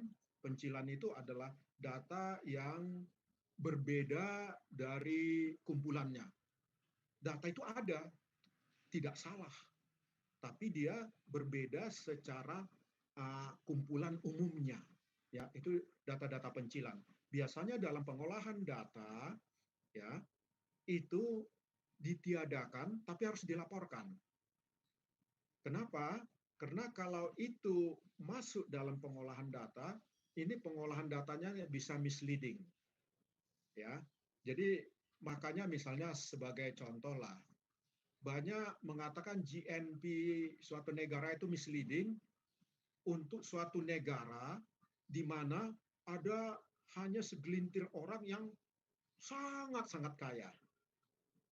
Tapi kalau untuk untuk suatu negara di mana pendapatan atau kekayaan penduduknya itu lebih kurang homogen, maka data itu menjadi data yang cocok atau yang tepat mewakili kemakmuran warga negaranya, ya. Jadi melihat data itu harus secara komprehensif, tidak bisa secara ini datanya benar. Langsung dari data yang benar itu kita melakukan analisis dan membuat kesimpulan, dan itu yang kita komunikasikan. Metodenya sudah benar, tapi kurang tepat, ya. Karena harus kita komunikasikan itu sudah standar, ya. Data-data yang berupa pencilan atau outlier itu harus kita identifikasi. Data itu memang benar ada, tetapi itu adalah data yang tidak lazim di kelompok itu, ya, yang seperti itu. Jadi seperti yang saya katakan tadi, ada perubahan. Itu yang pertama, data. Jadi data kemudian dalam konteks itu sudah dikatakan dalam satu sisi informasi, ya. Kalau saya misalnya lebih cenderung yang saya katakan informasi itu adalah data dalam konteks dan tujuan, ya. Itu baru yang namanya informasi. Kenapa? Sebagai contoh tadi data pidato Presiden Amerika Serikat tadi, ya kan? Itu dia walaupun dia merupakan informasi, karena tujuannya untuk apa ini data? Buat dia, buat yang katakanlah buat presidennya sendiri, itu merupakan informasi yang dikomunikasikan, tentu dengan data-data pendukungnya. Tapi buat seorang analisis data, ya, informasi dan data-data yang ada itu menjadi satu data lagi, ya, dalam konteks mereka gitu.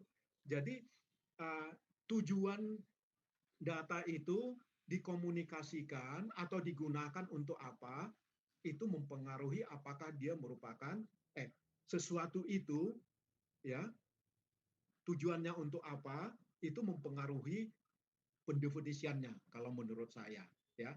Kenapa? Karena yang saya lihat tadi yaitu buat Presiden Amerika Serikat itu informasi yang ingin dikomunikasikan dan dilengkapi dengan data-datanya.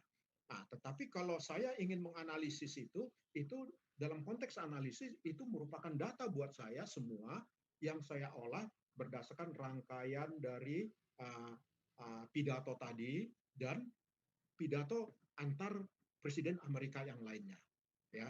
Nah, itu kenapa saya contohkan di situ, karena saya agak komprehensif mempelajari itu ketika saya belajar menganalisis data kualitatif.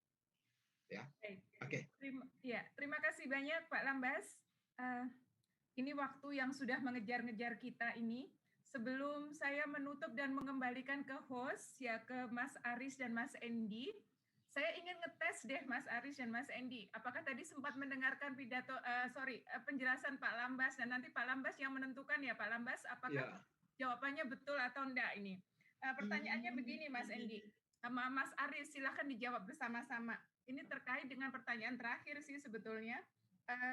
Seandainya ada suatu data, ini saya memberikan data, berat anak A, si A beratnya 30 kilo, si B beratnya 20 kilo. Siapakah yang lebih gemuk? Silakan dijawab, Mas. Berat A 30 kilo, berat B 20 kilo. Berat A 30 kilo, yang B 20 kilo. Siapakah yang lebih gemuk? Silakan dijawab. Itu terkait dengan data dan informasi tadi. Ini saya mendengarkan Pak Lambas, dan saya memberikan pertanyaannya ke Mas Aris dan Mas Endi supaya teman-teman yang pendengar yang lain bisa mulai mengerti apa sih bedanya data dan informasi itu. Silakan Mas dijawab. 20 kilo dan 30 kilo. Siapakah yang lebih gemuk? Iya, tadi kan soalnya contoh dari Pak Lambas tadi kan orang yang tinggi tadi kan, orang tinggi gitu ya. Nah, jadi kalau kalau ditanyakan antara 20 dan 30, ini sama-sama informasi. Nah, tapi tergantung juga 20-30 kilo ini berat, berarti ya otomatis yang gendut tergantung orangnya tinggi atau enggak dan sebagainya. Karena gendut itu bukan berarti berat gitu kan. Iya, betul. Saya kan juga gendut. Tapi kurang tinggi gitu ya.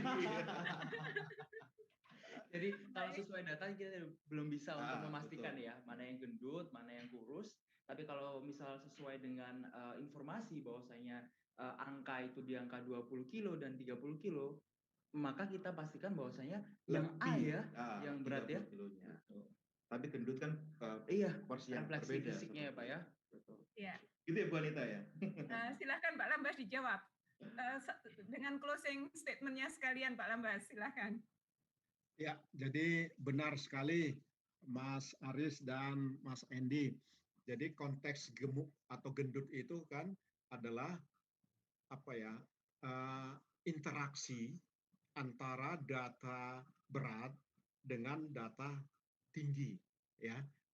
Jadi harus dilihat untuk menentukan, karena itu adalah interaksi, harus ada kedua komponen ini, ya, tinggi dan berat, untuk menentukan apakah seseorang gendut atau gemuk gitu. Jadi disinilah memang kita harus kritis. Jadi Mas Aris dan Mas Andi ini cukup kritis ini melihat data yang ada. Ya. Luar biasa. Jadi sekarang kita belajar beda antara data dan informasi. Terima kasih Kak Lambas atas penjelasannya. Waktu saya kembalikan ke host. Silahkan. Ya, oke. Wow. Terima kasih kepada Bapak Dr. Lambas MSc atas penyampaian materinya yang menarik dan tentunya bermanfaat ya untuk guru di seluruh tanah air. Nah, kebetulan juga Bapak Ibu dalam webinar kali ini peserta nanti akan mendapatkan e-sertifikat 32 jam dari pendidikan.id dengan syarat dan ketentuan sebagai berikut, yang tentunya adalah mengikuti webinar 3 kali berturut-turut. Yang pertama adalah hari ini edisi 49 ya, tanggal 19 Juni, kemudian minggu depan edisi 50 tanggal 26 Juni, dan minggu depannya lagi edisi 51 tanggal 3 Juli tahun 2021. Bagi yang berhalangan nggak usah khawatir, silakan mengikuti edisi tersebut. Silakan untuk mengunjungi webinar.pendidikan.id. Nah, selain itu juga Bapak Ibu sekalian dan pemirsa di rumah, jangan lupa untuk mengisi presensi dengan email yang sama ya Pak Aris ya, betul, dengan email yang sama. Lalu juga menyebutkan kata kunci dan mengerjakan soal yang nanti akan kami berikan linknya tentunya. Wah, ini ada yang baru nih, ada soalnya ya. Nah, Jadi pastikan untuk menyimak webinar kami dari awal sampai akhirnya nanti agar bisa menjawab soal-soal yang kita siapkan ya Pak Aris ya. Iya, betul. Dan jangan lupa like and subscribe di channel YouTube kami di Video Pendidikan Indonesia. Ya. Pandemi selama 1 tahun membuka mata telinga kita semua bahwa digitalisasi sekolah untuk seluruh sekolah di Indonesia harus segera berjalan secepatnya. Jika tidak, maka sekolah Anda akan tertinggal. Menyambut persiapan tahun ajaran baru, KIPIN memberikan penawaran istimewa untuk semua sekolah di Indonesia. Nah, kebetulan juga ini ada Bu Priscilia nih di studio yang juga sebagai Duki Duta KIPIN. Kalau Bu Priscilia ini adalah Duki tahun sebelumnya atau yang sudah lama ya. Kalau hostnya ini Duki barusan. Duta KIPIN juga. Saya the next ya Pak. Oke, bismillah. Ya, Bapak Ibu, silakan ikuti paket Merdeka dari KIPIN. Memungkinkan sekolah tidak perlu lagi menggunakan buku cetak atau fotokopi sebagai asesmen. Penghematan luar biasa tiap bulannya setelah sekolah melaksanakan digitalisasi sekolah. Dan apa aja sih yang didapetin dengan mengikuti paket Merdeka dari KIPIN ini? Yang pertama, sekolah pasti akan mendapatkan KIPIN School Pro, di mana konten pembelajaran, Pak. Konten pelajarannya itu lengkap sekali. Apa aja isinya? Ada 3.000 lebih buku ya, pembelajaran sekolah tentunya. Lalu ada 2.000 lebih video pembelajaran, 50.000 lebih latihan soal, dan 400 lebih komik literasi. Ini Pak, ada komiknya. Di situ ada konten saya juga soalnya. Oh, ada di video pembelajaran. Dan juga yang kedua ada perpustakaan sekolah, di mana semua guru bisa upload sendiri dokumen atau materi belajar, LKS, video, dan lain-lain ke perpustakaan digital sekolah. Dan juga ini nih, yang spesial yaitu KIPIN PTO atau Software Assessment, di mana Software Support Assessment Kompetisi Minimum atau AKM untuk latihan soal. Udah ada AKM-nya Pak. Dan penilaian harian dan ujian sekolah dengan multiple choices, esai, numerasi, dan portofolio tentunya. Baik, dengan KIPIN, digitalisasi sekolah dijamin lebih mudah, murah, dan terbaik. Anda tertarik? Silakan hubungi email info@kipin.id. Kunjungi websitenya di promo.kipin.id. Kapasitas terbatas, jangan sampai terlewatkan. Baik, peserta webinar yang berbahagia, saatnya kami akan menyampaikan kata kunci yang pertama, Pak. Iya, ini yang ditunggu-tunggu ya. Ini biasanya ini yang rame di kolom chat ini, Pak. Apa nih kata kunci nih? Nah, ini ayo siapkan Bapak Ibu sekalian, notesnya, HP-nya disiapkan semua karena kata kunci yang pertama adalah literasi data. Oke, baik, sekali lagi. Kata kunci yang pertama adalah literasi data. Dan jangan lupa ya untuk saya aja ya. LITERASI spasi DATA, literasi spasi data. Ditulis dengan huruf kecil semua dan menggunakan spasi ya Bapak Ibu ya. Baik, Bapak Ibu peserta webinar yang sangat kami hormati, tiba waktunya kita mendengar pemaparan materi dari narasumber kita yang kedua nih Pak Aris. Nah, kami persilahkan kepada yang terhormat Ibu Anita yang cantik di sana. Monggo Ibu dilanjutkan untuk pemaparannya. Baik, terima kasih Mas Enji dan Mas Aris. Ini saya akan lebih dahulu menyapa Pak Yogi. Selamat pagi Pak Yogi, apa kabar? Baik Bu Anita. Terima kasih banyak Pak Yogi sudah bersedia berbagi ilmu kembali kepada kami dan kepada rekan-rekan guru semua, terutama dengan literasi data ini Pak Yogi, karena literasi data ini boleh dikatakan banyak yang merasa baru, belum pernah mendengar atau karena dulu kan tidak pernah digaungkan, karena di mana literasi data ini kan kelihatannya kan tidak masuk tuh dalam 6 literasi dasar yang biasa diteriak-teriakan begitu ya Pak Yogi ya. Mohon bimbingannya terutama kepada Bapak Ibu guru. Sebelumnya saya ingin membaca dulu latar belakang dari Pak Yogi. Pak Yogi saat ini menjabat sebagai koordinator pengembangan kurikulum di Pusat Kurikulum dan Perbukuan Balitbank dan Perbukuan Kemdikbud. Beliau menyelesaikan S1-nya di Matematika IPB, S2 di Matematika UI, dan S3 untuk pengembangan kurikulum di UPI. Selain itu, beliau berpengalaman menjadi pengembang kurikulum mata pelajaran matematika sebagai narasumber untuk pelatihan implementasi kurikulum 2013 Dan rasanya juga termasuk implementasi dan pelatihan kurikulum yang akan datang ini ya Pak Yogi ya, yang tentunya nanti akan kami tunggu-tunggu ini kelihatannya bentuknya seperti apa, itu apa, supaya kami semua bisa mempelajari. Tetapi apapun itu, seperti yang Pak Yogi selalu selalu katakan kepada kami bahwa apapun kurikulumnya itu sama saja. Yang penting adalah bagaimana kita mempersiapkan diri untuk bisa bersama-sama dengan guru-guru yang lain supaya bisa mengajarkan ke sekolah, karena kurikulum itu kan dalam tanda kutip cuma urutan-urutan begitu saja. Karena kalau kita pikir antara zaman kita dulu dengan zaman yang sekarang itu tetap aja kalau matematika diajarinya ya pasti urutannya mulai dari tambah, kurang, kali, bagi, pasti begitu. Tapi bagaimana pendekatannya itu aja. Tetapi untuk literasi data ini karena kami betul-betul belum pernah dengar, kami mohon bimbingan dan arahannya. Terima kasih Pak Yogi, waktu kami persilahkan. Baik Bu Anita, terima kasih banyak. Assalamualaikum warahmatullahi wabarakatuh. Ya Ibu Bapak, mohon izin menyampaikan terkait dengan data dan pemanfaatannya, dan tadi sudah cukup banyak juga dibahas oleh Pak Lambas. Nah, mungkin perlu kami sampaikan juga sebenarnya secara implisit data ini sudah masuk di kurikulum kita baik di 2006, 2013 dan masuknya itu di dalam mata pelajaran statistika. Dan ini Pak Lambas juga yang pengembangnya utamanya, yang koordinator pengembang kurikulum di matematikanya sejak di kurikulum baik 2006 maupun 2013. Nah, kalau mungkin di 2006 itu kurikulum terkait dengan statistika itu banyaknya di SD tingkat akhir, SD kelas tinggi dan mungkin kelas 6 dan sudah dimulainya. Nah, dimulai di kelas 6 di kurikulum 2013 karena terkait dengan kepentingan pemahaman data kita itu penting, maka kita tarik ke kelas 3 itu sudah mulai belajar bagaimana penyajian data dalam bentuk diagram. Itu merupakan salah satu bentuk penyajian dari data. Dan mungkin yang di program sekolah penggerak besok juga kita tarik lagi data ini dari kita mulai belajarkan sejak kelas 1. Karena ternyata pemahaman data itu berdasarkan hasil studi, pemahaman data siswa kita terhadap membaca data itu relatif belum terlalu tinggi, sehingga kita perlu perkenalkan dan pahamkan dari sejak dini, tentunya sesuai dengan karakteristik peserta didik.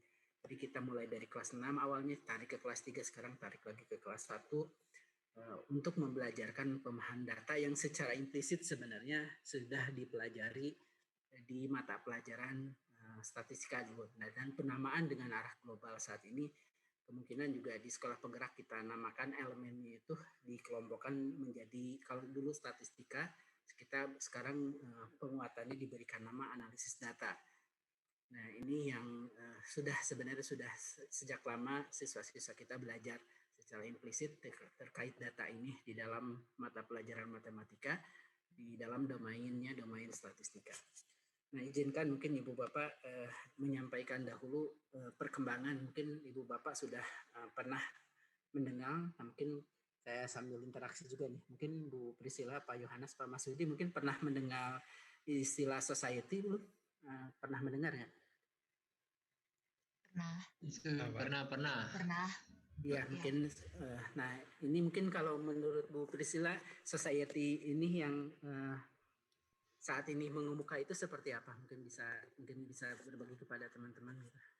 Atau Pak Yohanes gitu.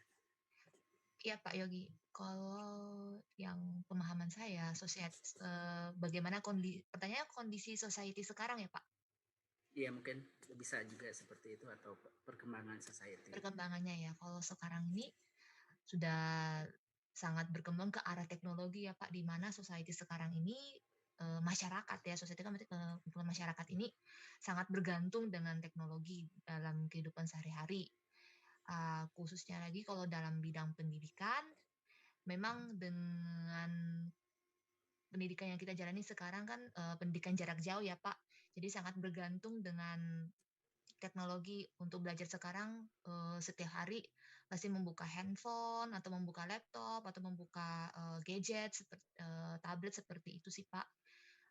Mengerjakan soal-soal pun sekarang sudah tidak memakai kertas lagi, tetapi menggunakan kalau ada aplikasi ya kita memakai aplikasi Kipin seperti itu atau aplikasi Gform seperti itu Pak yang saya pahami sekarang ya dalam berbagai aspek pun juga sekarang memakai teknologi belanja aja sekarang sudah memakai tinggal klik di handphone seperti itu Pak. Makasih Bu. Mungkin kalau dari Pak Yohanes atau dari Pak Masudi?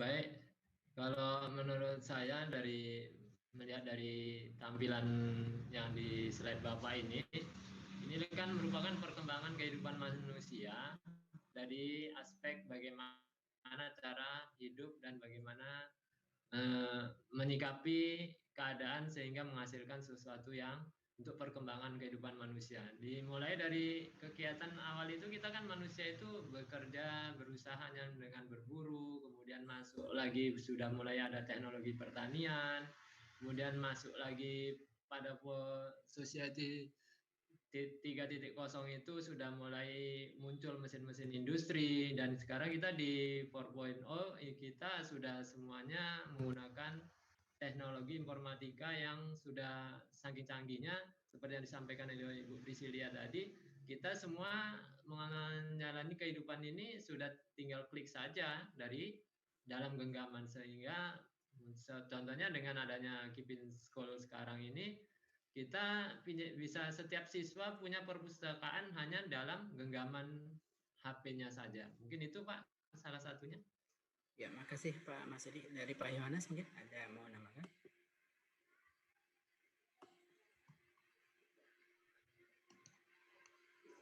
Ya. Baik, makasih Bu Pak Masudi dan Bu Priscilla. Nah, ya terkait dengan istilah society mungkin tidak orang seperti mengenal dengan revolusi industri. Nah ini walaupun beriringan. Nah episode society mulai dari sekarang society 1, 2, 3, 4, dan 5 ini awalnya mungkin ada diperkenalkannya oleh Perdana Menteri Jepang yang membagi episode perkembangan masyarakat itu ke dalam saat ini dianggap menjadi kelima, di mana pada tahap awal masyarakat dikelompokkan pada tahap awal yaitu bagaimana kondisi masyarakat itu lebih seperti berburu, kebutuhan masyarakatnya lebih kebutuhan kepentingan berburu dan kehidupan memenuhi kebutuhan sehari-hari. Lalu bagaimana society kedua meningkat gaya hidup agraris, lalu mulai society tiga masyarakat industri, society 4.0 mulai ke informasi dan saat ini mulai memasuki society yang kelima, di mana peran data, internet of things atau artificial intelligence itu cukup mendominasi di dalam perkembangan masyarakat kita. Jadi ini memang yang mulai diperkenalkan oleh Perdana Menteri Jepang dan mengelompokkan perkembangan masyarakat ini menjadi saat ini dianggap mulai memasuki ke society 5.0 dan ini mungkin sebenarnya selaras juga dengan revolusi industri dan kalau yang banyak kita kenal lebih banyak ke revolusi industri dan saat ini kita ketahui bahwa kita sudah memasuki revolusi industri yang keempat 4.0, revolusi industri 4.0. Nah, baik society atau revolusi industri itu mau tidak mau kurikulum kita harus bisa masuk ke dalamnya agar siswa-siswa kita bisa dipersiapkan untuk dapat hidup dalam kondisi saat ini. Nah, kalau kita lihat di dalam perkembangan kita nih, di tahun 1972 itu terkait pertama adanya revolusi industri. Nah, revolusi industri kalau tadi kita lihat sebenarnya dikelompokkannya mulai masuk di society 3.0. Nah, di tahun 1772 ini sejak diperkenalkannya pabrik-pabrik di Eropa oleh James Watt dipicu industrialisasi secara masif. Namun di Indonesia pada saat itu di tahun yang sama Indonesianya masih menjadi negara agraris, pemasok komoditas perkebunan kolonial Belanda. Lalu di tahun 1870 ini masuk ke revolusi industri yang kedua, bagaimana teknologi sudah mulai berkembang, penemuan proses beserment, produksi baja ini sudah menggunakan berbagai teknologi yang ada. Maka di Indonesia ini masih karena tahun 1870 masih dikuasai Belanda, pusat produsen komoditas perkebunan rel kereta ini dibangun. Jadi negara lain itu sudah mulai membangun kereta apinya, kita menggunakannya. Jadi kalau kita lihat masih cenderung menjadi pengguna. Pada saat beriringan dengan revolusi industri, negara kita masih menjadi pengguna. Di tahun 1970 ini sudah mulai ada revolusi yang ketiga terkait dengan informasi, mulai adanya penemuan komputer yang mengubah mulai aktivitas yang mungkin kalau dulu komputer-komputer yang ada itu makin besar-besar kan, makin sini makin kecil penggunaannya. Dulu kan kalau tahun 2000-an pun kita merasakan masih cukup besar-besar juga, sekarang sudah tipis-tipis. Nah, Indonesia ini ternyata masih berada di tahap tinggal landas, beralih dari industri, dari agraris ke industri. Jadi kita agak ketinggalan nih terkait revolusi industrinya, penyesuaiannya. Sekitar 80% wilayah Indonesia belum tersentuh listrik. PLN mulai dari 72 mulai mengintensifkan. Jadi mulai ketinggalan satu babak terkait dengan revolusi industri. Dan di 2017 sudah mulai diperkenalkan memasuki revolusi industri 4.0, di mana penemuan kecerdasan artificial intelligence termasuk tadi data itu menjadi hal yang sangat penting yang harus dikuasai, dan Indonesia mungkin di tahun 2017 juga masih berkutat pada revolusi informasi. Nah, maka peran penting untuk mempercepat integrasi kemampuan masyarakat kita terkait dengan revolusi industri ini, maka peran pendidikan sangat penting. Salah satu yang menjadi arah perubahan terkait dengan di revolusi industri 4 itu terkait juga dengan data. Mulai ke arah big data ini. Maka dalam kurikulum kita juga setidaknya sejak awal menanamkan pemahaman tentang data, dan secara bertahap nanti semakin berjenjang tinggi maka kemampuan terkait dengan big data juga semoga bisa terbangun. Kalau fondasi awal terkait datanya itu sudah dibangun sejak dini. Di tahun 2017 juga berkaitan dengan revolusi industri 4.0, 4.0, di sini kan berkaitannya salah satunya adalah berkaitan dengan data ya Ibu Bapak. Maka kalau nggak salah di 2017 juga, di tahun 2017 Kemdikbud ya, Kemristek Dikti waktu itu menyatakan selain literasi dasar, ada 4 literasi baru untuk menyongsong industri 4.0. Jadi kalau World Economic Forum menyatakan ada 6 literasi dasar, maka berkaitan dengan industri 4.0 ini ada 4 literasi baru yang perlu dibangun, dikembangkan kepada siswa-siswa kita, kepada mahasiswa-mahasiswa di Indonesia, yaitu literasi data, literasi teknologi, dan literasi manusia. Mungkin sejak 2016 kita gerakan literasi nasional di Kemdikbud saat itu lebih menyasar, kalau dulu literasi itu berfokus membaca menulis, 2016 diperkuat 6 literasi dasar, membaca menulis itu finansial dan lain-lain yang sebelumnya sudah dibahas, dan di 2017 juga ini sudah mulai diperkenalkan. Waktu itu kalau tidak salah melalui Kemristek Dikti dalam rangka menyongsong industri 4.0, maka ada 3 literasi yang perlu dikuasai juga oleh masyarakat kita, oleh siswa-siswa kita. Yang pertama literasi data, yang kedua literasi teknologi, yang ketiga literasi manusia. Nah, berkaitan yang dibahas saat ini, yang yaitu literasi data, ini adalah kemampuan untuk memahami lautan data dan informasi yang dibangkitkan oleh berbagai sumber data dan informasi. Jadi memang data dan informasi ini dipisah karena saling melengkapi. Informasi bisa saja bukan berdasarkan data, tapi data bisa menyumbang hal untuk informasinya. Jadi bisa menggunakan berbagai media, makanya tadi Pak Lambas menyampaikan bagaimana data itu disajikan dengan berbagai media, berbagai perangkat yang terus terhubung secara global. Ini yang penting juga ada terhubung skala global, sehingga tadi waktu Pak Lambas menyampaikan bagaimana data-data yang dihimpun di luar negeri bisa langsung diakses oleh kita yang jaraknya cukup jauh. Karena ini sudah terhubung. Jadi penting bagaimana perangkat-perangkat yang menghubungkan data-data itu bisa terakses. Itu literasi data yang saat ini pemahaman literasi data jadi bukan hanya terbatas saja. terbatas. Lalu kedua, literasi teknologi ini kemampuan secara individu kelompok untuk mengakses, mengintegrasikan, menggunakan bantuan teknologi secara tepat, efektif, dan literasi manusia. Pemahaman manusia yang hidup di lingkungan sesama manusia di antara bangsa-bangsa dunia dengan latar belakang budaya, terutama di revolusi industri 4.0. Dan yang saat ini dari tadi dibahas kita adalah terkait dengan literasi data. Dan secara implisit memang kita dari kurikulum itu sudah memasukkan di dalam mata pelajaran matematika terkait terutamanya di domain statistika. Nah, ini juga makanya kita sangat penting, sangat peduli terkait juga dengan data. Maka di dalam kurikulum kita secara eksplisit juga arah pengembangannya bagaimana menyongsong industri 4.0 ini, mempersiapkan siswa-siswa kita agar mampu bersaing nantinya dan mampu membaca data juga yang ada. Selanjutnya terkait oleh karena pentingnya terkait dengan literasi data ini di dalam industri 4.0 karena bukan hanya paham datanya saja.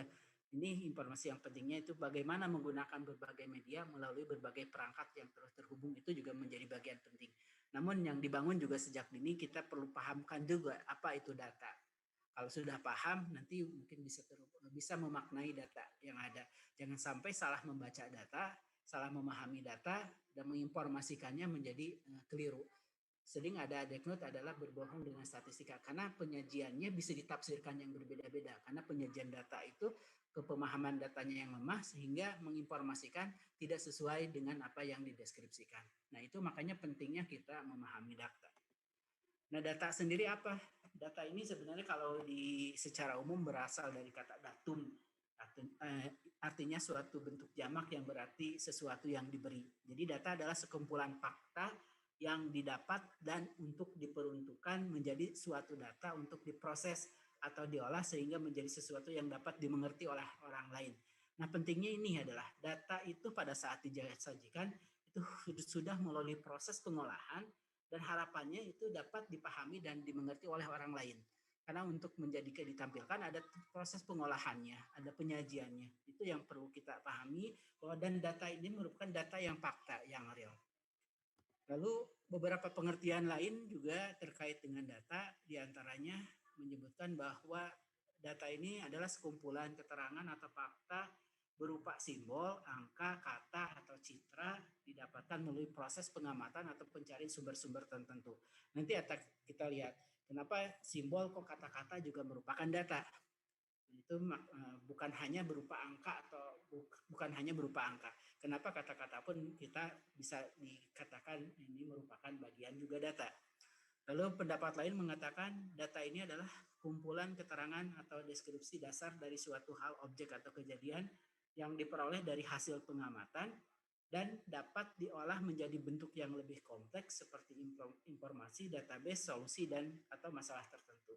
Tadi adalah yang disajikan Pak Lambas adalah informasi-informasi database yang berdasarkan hasil pengolahan dari data-data awal. Karena data-data itu yang diolah sehingga disajikan tadi menjadi informasi salah satunya. Informasi berdasarkan suplai dari data tadi. Nah, Ibu Bapak tadi kenapa ada tadi bentuknya itu ada data yang sifatnya ada kata-kata, ada angka, ada simbol. Nah, ini mungkin secara gambarannya ini. Di data jenis data ini ada dua, kita secara umum membaginya ada dua, yaitu kuantitatif dan kualitatif. Ini fokusnya kalau ingin membagikan, ilustrasikannya, kuantitatif itu fokus menghitungnya nih. Ini yang lihat di gambar yang warna hijau yang di fokusnya adalah ada 13 dihitung nih, ada 1 2 3 4 5 6 7 8 9 10 dihitung nih. Dari kumpulan data yang ada tuh apa? Dia dihitung datanya. Di deskripsi dihitung. Nah, kalau kualitatif lebih berfokusnya kepada nanti ke warnanya yang ada. Bisa saja nanti sebenarnya dihitung ke fokus ke kuantitatif dan kualitatif. Bisa jadi nantinya fokusnya gabungan kuantitatif dan kualitatif. Namun kalau fokusnya ini ke warna, ada warna, di sini ada warna biru, ada warna merah, dan ada warna kuning. Maka ini kualitatif. Deskripsi fokusnya ke warnanya di sini. Tapi nanti kalau ada lagi dihitung, mungkin dihitung ada 1, 2, 3, 4, 5 warna merah, ada 1, 2, 3, 4, 5 warna biru, ada 1, 2, 3, 4, 5 warna biru. Nah itu sudah mulai gabungan nantinya, karena dihitung, sudah mulai hitung. Tapi kalau dilihat dideskripsikan, mendeskripsikannya saja ini adalah lebih ke kualitatifnya. Kalau menghitungnya saja ke kuantitatif, kualitatif itu mendeskripsikannya tanpa kita menghitungnya. Jadi fokusnya adalah warnanya, tidak dihitung jumlah burungnya, tapi warnanya yang ada dalam burung tersebut. Sehingga dari jenis data itu kita pilah data itu menjadi dua, sehingga yang Bapak disajikan, diperhatikan, data yang diperhatikan itu akhirnya menjadi dua. Walaupun mungkin di pendidikan dasar kita lebih cenderung untuk pendidikan dasar dan menengah kita banyak berfokus ke datanya data kuantitatif. Nah, secara beriringan beralih jenjang data itu lebih banyak nanti mulai ke kualitatif. Nah, berkaitan dengan data kualitatif ini juga disebut data naratif. Jadi adalah data dalam penelitian yang menjelaskan fenomena berdasarkan umumnya tidak dapat dihitung. Jadi tidak dihitung ya, oleh karena itu data itu dapat berdasarkan kualitas dari objek atau fenomena. Karena kualitas umumnya tidak mampu dijelaskan dalam bentuk angka atau statistika, makanya ini di pendidikan dasar kita sekarang banyaknya judulnya statistika dan banyaknya lebih ke data-data kuantitatif. Nah, ke depan kita akan lebih fokus ke analisis data. Jadi bagaimana semoga secara bertahap juga berkaitan kualitatif mulai masuk juga. Makanya penamaan elemennya di matematika kita arahkan kepada namanya analisis data. Nah, kualitas umumnya tidak mampu dijelaskan dalam bentuk angka atau statistik, maka data kualitatif umumnya disajikan menggunakan penjelasan deskriptif. Nah, biasanya data ditujukan untuk menjelaskan secara detail kualitas objek. Contohnya adalah bagaimana emosi pengendara yang terjebak kemacetan itu digambarkan secara naratif. Kita tidak menghitung, tapi bagaimana kualitas atau di kegiatan-kegiatan lain. Nah, ini contoh-contoh lainnya. Data kualitatif akan disajikan dalam bentuk uraian deskriptif, sehingga datanya utuh berupa deskriptif kata-kata yang menceritakan fenomena seputar objek. Contoh data kualitatif penelitian dampak perilaku buang sampah ke sungai. Ini pun mungkin bisa saja mulai di pendidikan dasar menengah kita kepada siswa-siswa kita coba dilakukan penelitian kecil-kecilan bagaimana kualitas menjelaskan ini penelitiannya dikelompokkan ke kualitatif. Ini jarang dilakukan karena memang cenderung untuk data kualitatif di pendidikan dasar menengah kita belum terlalu disentuh. Nah, data tapi di perguruan tinggi sudah mulai dibelajarkan terkait data kualitatif ini dan penelitiannya pun banyak penelitian terutama yang dari latar belakang sosial itu mulai menggunakan data kualitatif. Nah, data kualitatif diperoleh dari penelitian tersebut bisa berupa faktor yang menyebabkan masyarakat buang ke sungai, bagaimana dampak perilaku terhadap keseimbangan ekosistem, bagaimana keberlangsungan hidup, bagaimana biota sungai, bagaimana potensi akibat sampah, siapa yang terdampak. Itu dijelaskan pada saat buang ke sungai, oh ternyata di sana karena masyarakatnya udah terbiasa. Jangankan di kota besar, beberapa kampung pun sekarang kan banyak yang membuang sampah itu ke sungai. Nah, karakter perilaku tersebut ternyata bisa berdampak. Salah satu menyebabkannya banjir. Menumpuk sampah pada saat terjadinya kekeringan, sampahnya menumpuk, air nggak ada. Pada saat air hujan langsung menyebabkan kebanjiran. Atau banyak limbah-limbah yang lain. Atau kualitas air yang tidak tercemar. Itu kan penjelasan-penjelasan yang dinaratifkan nanti penjelasan laporannya. Ya mungkin nanti juga terkait kualitatif bisa dicoba kepada siswa-siswa. Misalkan bagaimana perilaku kalau siswa di sekitarnya biasa membuang sampah sembarangan, apa yang terjadi. Misalkan dijelaskan ternyata lingkungan menjadi kotor, menyebabkan penyakit, dan lain-lain. Itu bisa mulai digali dari yang terdekatnya. Lalu yang kedua, ini data kuantitatif dan yang ini sebenarnya yang cukup familiar dan sudah dibelajarkan secara eksplisit di dalam mata pelajaran matematika di domain statistika. Nah, data kuantitatif jenis data penelitian yang diukur serta ini jelas diukur, dihitung serta dapat dideskripsikan menggunakan angka. Sehingga pembelajarannya tadi seperti Pak Masudi sampaikan ada pada saat pembelajaran seringkali berapa yang hobi basket, berapa yang hobi sepak bola. Itu mulai dihitung karena seringkali kita yang dibelajarkan di statistika ini menggunakan data-data kuantitatif. Ini untuk menjelaskan fenomena yang sudah jelas dan sudah ada instrumen ukurnya. Jadi kalau mau ngitung tinggal hitung aja jumlahnya, kalaupun pakai instrumen jelas nantinya. Nah, biasanya data kuantitatif diperoleh ketika melakukan penelitian bersifat statistik. Makanya diwadahinya di mata pelajaran statistika saat ini. Nah, penelitian ini mengumpulkan banyak data yang kemudian akan dianalisis menggunakan analisis statistik untuk menginterpretasikan data menjadi sebuah statistik. Data kuantitatif biasanya dipakai menguji teori, biasanya tersebut bisa digunakan seperti itu. Nah, ini atau untuk mengukur, misalkan kalau mengukur durasi pengendara terjebak dalam kemacetan, biasanya berapa lama. Beda kan, kalau kualitatif itu bagaimana emosi orang yang terjebak kemacetan, kalau kuantitatif dihitung berapa lama dia terjebak kemacetan. Jadi bisa dihitung, fokusnya ke sana. Sama-sama datanya satu, bisa diukur oleh data kuantitatif, dua kualitatif, sehingga banyak sekarang penelitian kita pembelajaran itu menggabungkan kualitatif dan kuantitatif karena objeknya sama dan bisa melakukan penelitian yang berbeda. Pada saat kemacetan dihitung bagaimana emosi orang yang terjebaknya dan dihitung berapa lama kemacetannya sehingga bisa digabung dan saling melengkapi.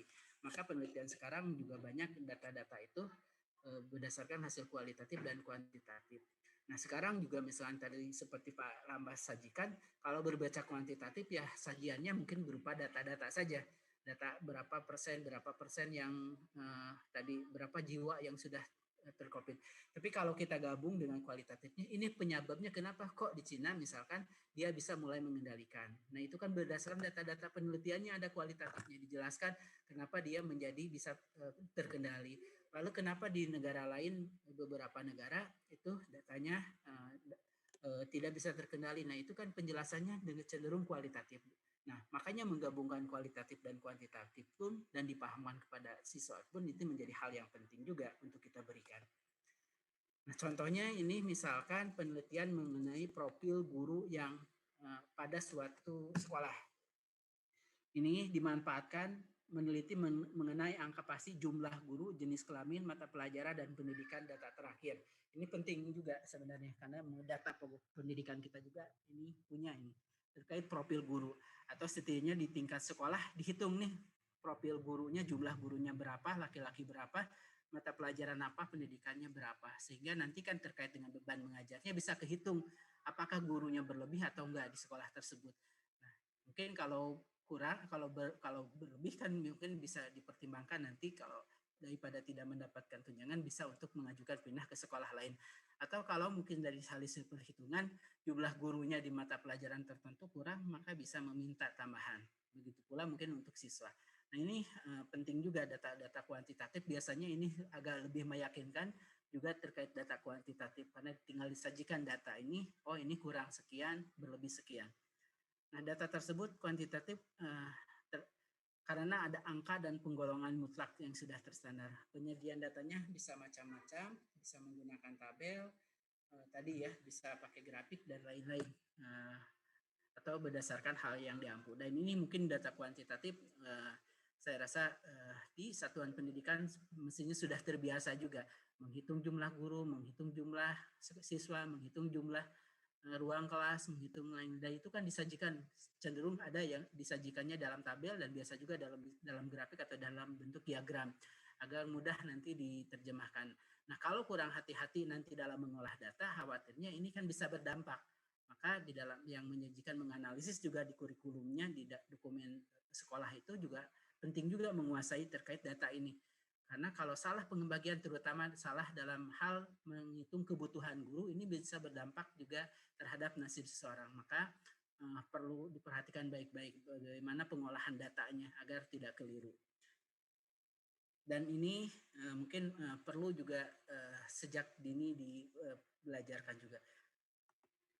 Lalu sumber datanya sendiri, nah Ibu Bapak terkait data kan ada data, nggak mesti data itu data langsung kita peroleh langsung. Ada juga data kita itu ada data primer dan ada data sekunder. Kalau data primer langsung ini dikumpulkan langsung datanya, dihitung langsung. Nah, kita penelitian data langsung, apalagi Ibu Bapak guru langsung bisa melakukan penelitian data langsung ke siswa, dihitung siswanya, bagaimana pengolahannya bisa langsung dihitung. Atau data-data yang sudah dikumpulkan, misalkan ingin menalisisnya berdasarkan hasil ujian nasional, misalkan kan yang mengumpulkannya pihak lain, kita mengolah, ingin menemukan sekolah Ibu Bapak guru menentukan strategi yang tepat dalam pembelajaran. berdasarkan hasil penelitian-penelitian yang lain. Nah, ini bisa diperoleh data dari data-data sekunder.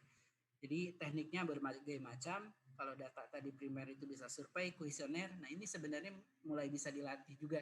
Biasanya dalam pembelajaran matematika ini mulai baiknya dilakukan dengan proyek juga untuk menanamkan bahwa saya bagaimana teknik pengumpulan datanya, diperoleh bagaimana itu survei, kuesioner, sehingga menjadi terbiasa dengan perisilahan itu. Sehingga pada saat di media massa atau di televisi disajikan data-data, dia udah paham, ini berarti data ini katanya dilakukan melalui survei. Berarti kalau namanya survei tidak diambil seluruhnya data. Ini kuesioner, berarti bagaimana pengolahannya itu bisa kebayang nantinya. Lalu fungsi data ini Ibu Bapak terkait dengan fungsi data ini ada berbagai harapannya. Ini data berfungsi sebagai acuan dalam mengambil suatu keputusan dalam pemecahan masalah. Ini sangat penting fungsi data ini karena data ini berdasarkan fakta. Nah, fakta-fakta ini yang disajikan ini akan menentukan nasib seseorang. Bisa jadi menentukan nasib seseorang kalau yang mengambil keputusan itu berpengaruh terhadap orang lain. Ini pengaruh misalkan seorang kepala sekolah, pengambilan keputusan ini kalau disajikan data yang keliru bisa merugikan orang lain. Kalau seorang guru kalau diberikan data terhadap siswa yang kurang valid bisa merugikan siswa-siswanya. Maka sangat penting Ibu Bapak guru untuk memahami bagaimana memahami data itu diperoleh, apakah data itu valid dan tidak itu harus dipastikan. Karena kalau keliru mendapatkan data, maka nanti ada pihak-pihak yang dikorbankan. Karena ini penting, data ini sebagai suatu pengambilan keputusan. Lalu data bisa dijadikan pedoman atau dasar penelitian atau perencanaan. Data berfungsi sebagai acuan implementasi kegiatan karena tentunya terutama sekarang menyongsong ajaran baru, penting bagi Ibu Bapak guru melakukan perencanaan berbasis data. Kita harus ketahui nih data sebelum melakukan kurikulum operasionalnya, menyusun program di satuan pendidikannya yang sebentar lagi akan diimplementasikan, harus kita peroleh nih data. Jumlah siswa itu yang mempunyai fasilitas teknologi berapa, yang mempunyai yang siap untuk tatap muka berapa, yang mempunyai kuota siapa, yang jaraknya jauh siapa, dan lain-lain. Karena berdasarkan data tersebut bisa ditentukan sistem pembelajaran yang baik. Sebagai ilustrasi misalkan setelah dilakukan penelitian di pendataan terhadap siswa, misalkan 50% siswa itu adalah mempunyai fasilitas teknologi. 50% lagi siswa tersebut tidak punya sama sekali alat teknologi. Maka nanti pada saat pembelajaran ajaran baru bisa jadi pada saat buka tatap muka, salah satu strategi yang dilakukan adalah bagi yang mempunyai fasilitas teknologi bisa mungkin belajarnya di rumah, bagi yang nggak punya masuk ke sekolah sehingga tetap terjaga nih 50%. Atau misalkan dari hasil data yang diperoleh 100% siswa itu punya fasilitas teknologi. Maka di dalam proses pembelajaran bisa dilakukan di saat yang bersamaan karena dibatasi tatap muka 50%, 50%-nya itu belajar di sekolah, 50% belajar bersamaan di rumah dengan gadget. Jadi diputar, misalkan sesuai dengan metode ganjil genap, misalkan yang punya nomor induk ganjil masuk di tanggal ganjil. Sehingga pembelajaran di dalam hari yang bersamaan bisa diikuti oleh 100% siswa. Karena kalau tadi misalkan di belajarnya hanya dilayani dengan tatap muka saja, nah mungkin ada yang nggak mengikuti. Nah, ini yang atau misalkan dari data diketahui hampir 90% nggak punya teknologi, maka ini pun strateginya juga akan berbeda, terutama dalam kondisi saat ini. Nah, maka pentingnya data bagi satuan pendidikan ini juga sangat penting untuk kita hitung. Lalu kebutuhan misalkan jumlah siswa, ini juga berpengaruh terhadap nantinya menghitung berapa kelas yang dibutuhkan, berapa guru yang dibutuhkan. Jangan sampai nanti berlebih dan ada yang tidak mempunyai, misalkan berakibat kepada tunjangan profesinya karena kesalahan penghitungan data. Lalu misalkan kesiapan sarana, misalkan berapa banyak komputer yang tersedia, karena lalu sarana-sarana lain yang perlu disajikan data. Dan ini pun dalam menuangkannya nanti di dalam laporan harus bisa dengan baik mendeskripsikan sesuai data yang ada, pengolahannya harus penting juga. Karena jangan sampai sudah dihitung tapi menyajikannya salah, nah itu dimaknai yang berbeda oleh yang membaca data. Terus selanjutnya berfungsi sebagai dasar untuk melakukan evaluasi. Nah, ini kan lalu dari data program yang sudah dilaksanakan, kita lakukan penilaian. Nah, tentunya ini kan berbasis data, jangan berdasarkan asumsi. Nanti kalau berdasarkan asumsi, khawatirnya itu nggak sesuai fakta yang ada. Maka dari fungsi-fungsi itu diperoleh manfaat-manfaat dari data. Karena banyaknya pentingnya data, makanya perlu peran penting dan pemahaman yang benar terkait data. Karena perlu kita sadari bahwa data ini komponen utama atau penting dalam sistem informasi dikarenakan dasar dalam menyediakan suatu informasi.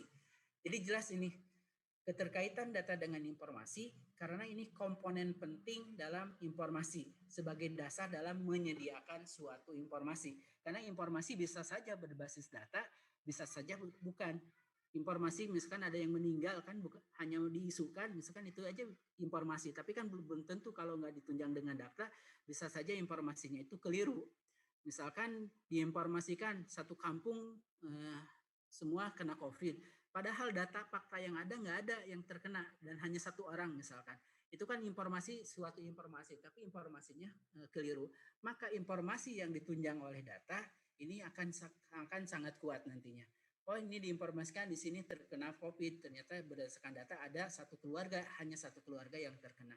Maka berdasarkan data ini informasi menjadi valid nantinya, bukan hanya informasi yang keliru nantinya. Atau yang seringkali kita sebutkan hoax, hoax pun kan informasi, tapi informasinya kan keliru.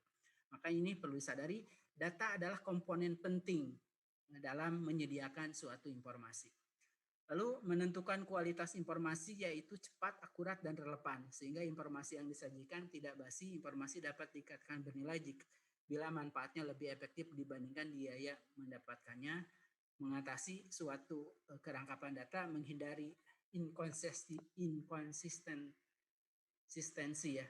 Karena kalau ada data, ini jelas nih, ini jumlah sekian-sekian. Kalau pakai nggak berbasis data, nanti ditanya misalkan data pengawas, berapa jumlah siswa?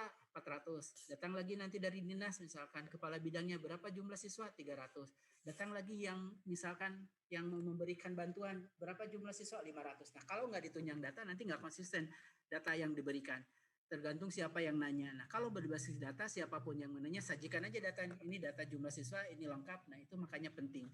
Lalu ini mengatasi suatu kesulitan mengakses data, menyusun suatu format yang standar.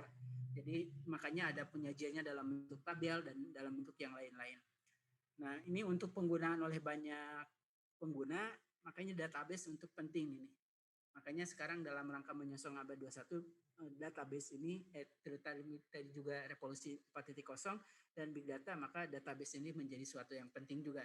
Jangan sampai disimpan hanya di satu orang, nanti kesulitan. Nah, kalau ada database, nanti bisa diakses oleh berbagai, apalagi dengan penggunaan teknologi saat ini. Lalu untuk melakukan suatu pelindungan dan pengamanan data, nanti akan dibahas di sesi selanjutnya bagaimana pengamanan suatu data itu dilakukan.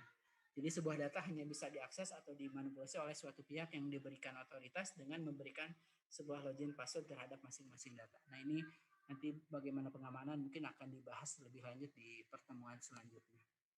Nah Ibu Bapak, lalu dari data-data itu yang sering kita saksikan dari berbagai media adalah sudah dalam bentuk sajian-sajiannya. Jadi sajian-sajian data yang kita saksikan ada berbagai bentuknya. Ada yang dalam bentuk grafik, ada yang dalam bentuk diagram garis, ada yang bentuk kurva, ada diagram batang atau diagram lingkaran. Nah, kalau dalam bentuk grafik, yang datanya dalam bentuk grafik ini biasanya penyajian data dengan menggunakan gambar, nanti untuk grafik itu nanti bisa dalam diagram, kurva, diagram baris, dan batang. Dan sebelum grafik mungkin ada data itu disajikan dalam bentuk tabel statistik. Jadi kalau Ibu Bapak lihat nih tabel statistik itu menggunakan semua data yang telah diringkas baik secara kuantitatif maupun kualitatif. Jadi ada data itu yang kualitatif, ada kuantitatif. Jadi tabel kalau jadi nanti ada disajikan misalkan kecenderungan masyarakat belum menggunakan protokol kesehatan yang baik. Itu kan sebenarnya berdasarkan data, tapi diringkas dalam bentuk kualitatif. Atau data-data lain, misalkan siswa-siswa di suatu sekolah itu sudah baik perilakunya. Itu kan data-data kualitatif dan tentunya ini kan berdasarkan hasil pengolahan datanya.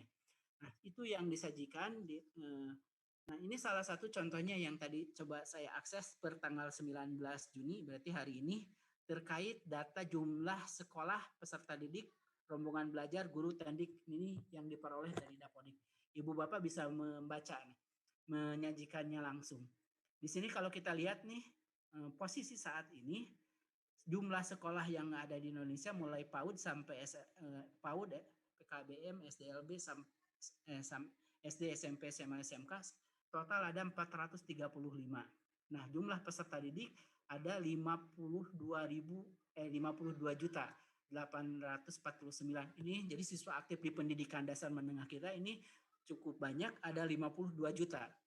Ada gurunya dilayani oleh 3.300.000 guru. Ini data yang baru diakses tadi pagi ini. Data per tanggal 19 Juni 2021. Nah, ini kalau kita lihat data-data tabel statistik ini sudah mungkin familiar dan ini berdasarkan hasil pengolahan. Tentunya nggak langsung disajikan, dan ini dari data Dapodik itu diakses juga setiap saat ada pembaruan, ininya berubah.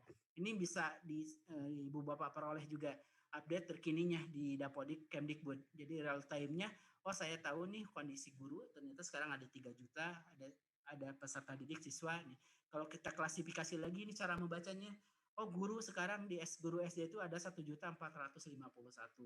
Jumlah siswanya ada 24 juta, jumlah sekolahnya ada 149.000 sekolah. Nah, tenaga pendidikannya ini ada 316.000 orang. Nah, ini data-data tentunya kan kalau nggak familiar agak kesulitan membahasanya. Makanya ini kalau sudah terbiasa, ini bisa memahami dari data-data ini. Oh, ternyata ada, kalau kita ubah menjadi ke persentase pun akan mudah nanti. Oh, ternyata kalau kita rasio secara nasional, misalkan rasio guru terhadap peserta didik tinggal dibagi saja nanti peserta didiknya berapa. Ini guru kan ini ada 52 juta siswa, gurunya 3 juta, berarti tinggal dibagi. Berarti satu guru satu terhadap berapa rasionya. Begitupun juga terhadap sekolahnya. Ternyata kalau dilihat data dari sini bisa dideskripsikan, oh ternyata yang paling banyak itu sekolah itu adalah berbentuk PAUD. Lalu SD, lalu SMP, SMA, SMK. Ini wajar sebenarnya kan, makin tinggi makin sedikit jumlah sekolahnya. Kan di PAUD banyak, ke SD mulai mengecil, ke SMP makin sedikit, ke SMA, SMK makin sedikit. Oh, kalau kita lihat nih jumlah sekolah nih, ternyata SMP 40.000. Dari SMP itu kan lanjut ke SMA, ke SMK. SMP itu asalnya dari 40.000 dipecah menjadi hanya 28 ribuan.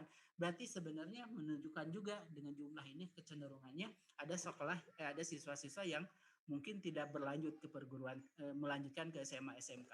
Begitu pula mungkin lihat dari jumlah siswa nih. Peserta didik ternyata SMP ada 9 juta, ini ke SMA, SMK. Nah, ini hampir sama ya kecenderungannya. Tapi dari SD ke SMP ini yang jomplang nih. Jumlah SD peserta didik 24 juta, ternyata di SMP hanya 9 jutaan. Berarti bisa jadi ini banyak yang tidak melanjutkan. Nah, ini data-data yang dalam bentuk tabel statistika yang mungkin dalam pembelajaran seharian kalaupun diberikan ini juga bisa diceritakan banyak hal ini. Dari data yang ada itu bisa menafsirkan, bisa menjelaskan berbagai hal oleh siswa, bisa digali dari satu data ini. Nah, ini termasuk data tadi, data terkait dengan COVID, penggambarannya. Makanya seringkali ini diupdate datanya ada. Kalau ingin mendetail, biasanya ingin detail jumlahnya, biasanya emang kecenderungannya data itu disajikan dalam bentuk tabel statistik seperti ini. Jadi kita ketahui nih, wah secara rinci jumlah pastinya berapa. Nah, kalau ingin mendetail, memperoleh data detail dan bisa diolah, ya lagi mungkin dari data-data statistik ini. Lalu ada yang kedua, yaitu data itu terkait data dengan grafik. Tadi grafik kita pilih ada diagram garis, kurva, garis diagram batang, dan diagram lingkaran. Nah, Kalau data tadi kan tabel ya. Nah, tabel mungkin biasanya kita ingin lebih mengeksplor lebih dalam jumlah-jumlah. Ada yang disebut juga data itu dan sering kita lihat juga yang disajikan itu diagram dalam bentuk diagram garis untuk melihat saja nanti daripada sekumpulan kalau data statistik tadi pusing ini kumpulannya terlalu banyak nih gambarin gimana membaca. Ada juga disajikan dalam diagram garis. Nah, umumnya ini digunakan untuk melihat perkembangan atau gejala fakta yang ada. Ini dari sini juga mulai tergambarkan, oh ternyata jumlah siswa di sekolah saya itu turun naik. Dan tahun-tahun terakhir naik terus. Awal-awal rendah sempat turun, terus naik. Tapi sekarang naik terus. Nah, ini dari sini kan bisa menyebutkan tren. Tren bagaimana jumlah sekolah di sekolah siswa ini. Lalu misalkan ini terkait angka partisipasi sekolah nih, data nasional juga seringkali disajikan untuk menggambarkan karena data-data yang garis diagram garis ini untuk melihat perkembangan atau gejala fakta yang ada. Jadi ingin lihat polanya seperti apa.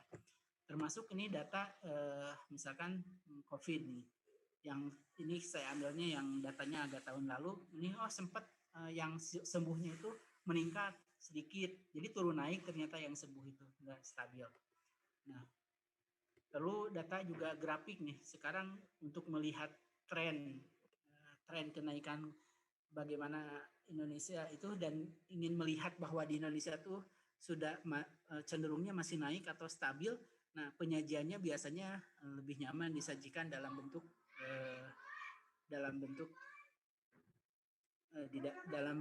grafik. Nah, di grafik segini sehingga orang bisa langsung melihat, oh ternyata di Indonesia masih perkembangannya masih tinggi. Nah, ini data diringkas lebih mudah untuk langsung fokus. Oh, ternyata di Indonesia kecenderungannya masih meningkat. Nah, ini salah satu yang ditampilkan sajiannya dalam grafik untuk melihat trennya seperti apa. Lalu ada juga dalam bentuk diagram batang. Ini merupakan bentuk penyajian data secara visual. Diagram batang nih tepat jika variabel berbentuk kategori. Kalau tadi kan kalau grafik itu lebih cenderung tren ya. Kalau dalam batang itu ingin lebih ke kategorinya. Nah, ini dikategorikan nih. Oh, saya ingin ngelihat nih kategori-kategori nih bulan per tanggalnya nih. Ingin ngelihat nih kasus corona di hari ini ternyata yang positif 149, meninggal 21, sembuh. Nah, ini di kategori-kategori dalam diagram batang. Dan ini penyajiannya berbagai tergantung niatnya kita ingin seperti apa disajikannya. Sehingga penyajiannya kalau Ibu perhatikan dengan kasus yang sama itu bisa jadi dalam bentuk grafik, bisa jadi dalam bentuk garis, bisa bentuk dalam bentuk diagram batang. Lalu yang selanjutnya dan sering kali data yang di media massa juga adalah dalam bentuk penyajian data dalam diagram lingkaran. Tadi misalkan setelah diperoleh data yang hobi tadi misalkan atau yang ingin ekskulnya seperti apa. Oh, diperoleh nih. Oh, pramuka sekian persen, teater sekian persen, paduan bahasa. Ini bisa tergambarkan. Oh, ternyata terlihat nih pramuka banyak yang paling banyak diminati. Ternyata basket yang paling sedikit diminati. Atau kecenderungan mata pelajaran yang disenangi misalkan. Ini ditanya mata pelajaran apa yang disenangi. Oh, ternyata terlihat nih bahasa Indonesia yang paling banyak disenangi dan yang paling rendah disenangi ternyata IPA. Ini kan kasus kalau ingin digali. Jadi di sini langsung terlihat. Ingin untuk membandingkan sejumlah variabelnya bisa langsung terlihat di sini. Nah, ini juga data-data yang realnya. Kalau tadi kan data-data yang bisa dieksplor di sekolah ya. Nah, realnya nanti di media bahasa ini yang seringkali disajikan. Wah, Indonesia ternyata hasil sensus penduduknya sekarang ada 270 juta. Ini yang survei di tahun 2020.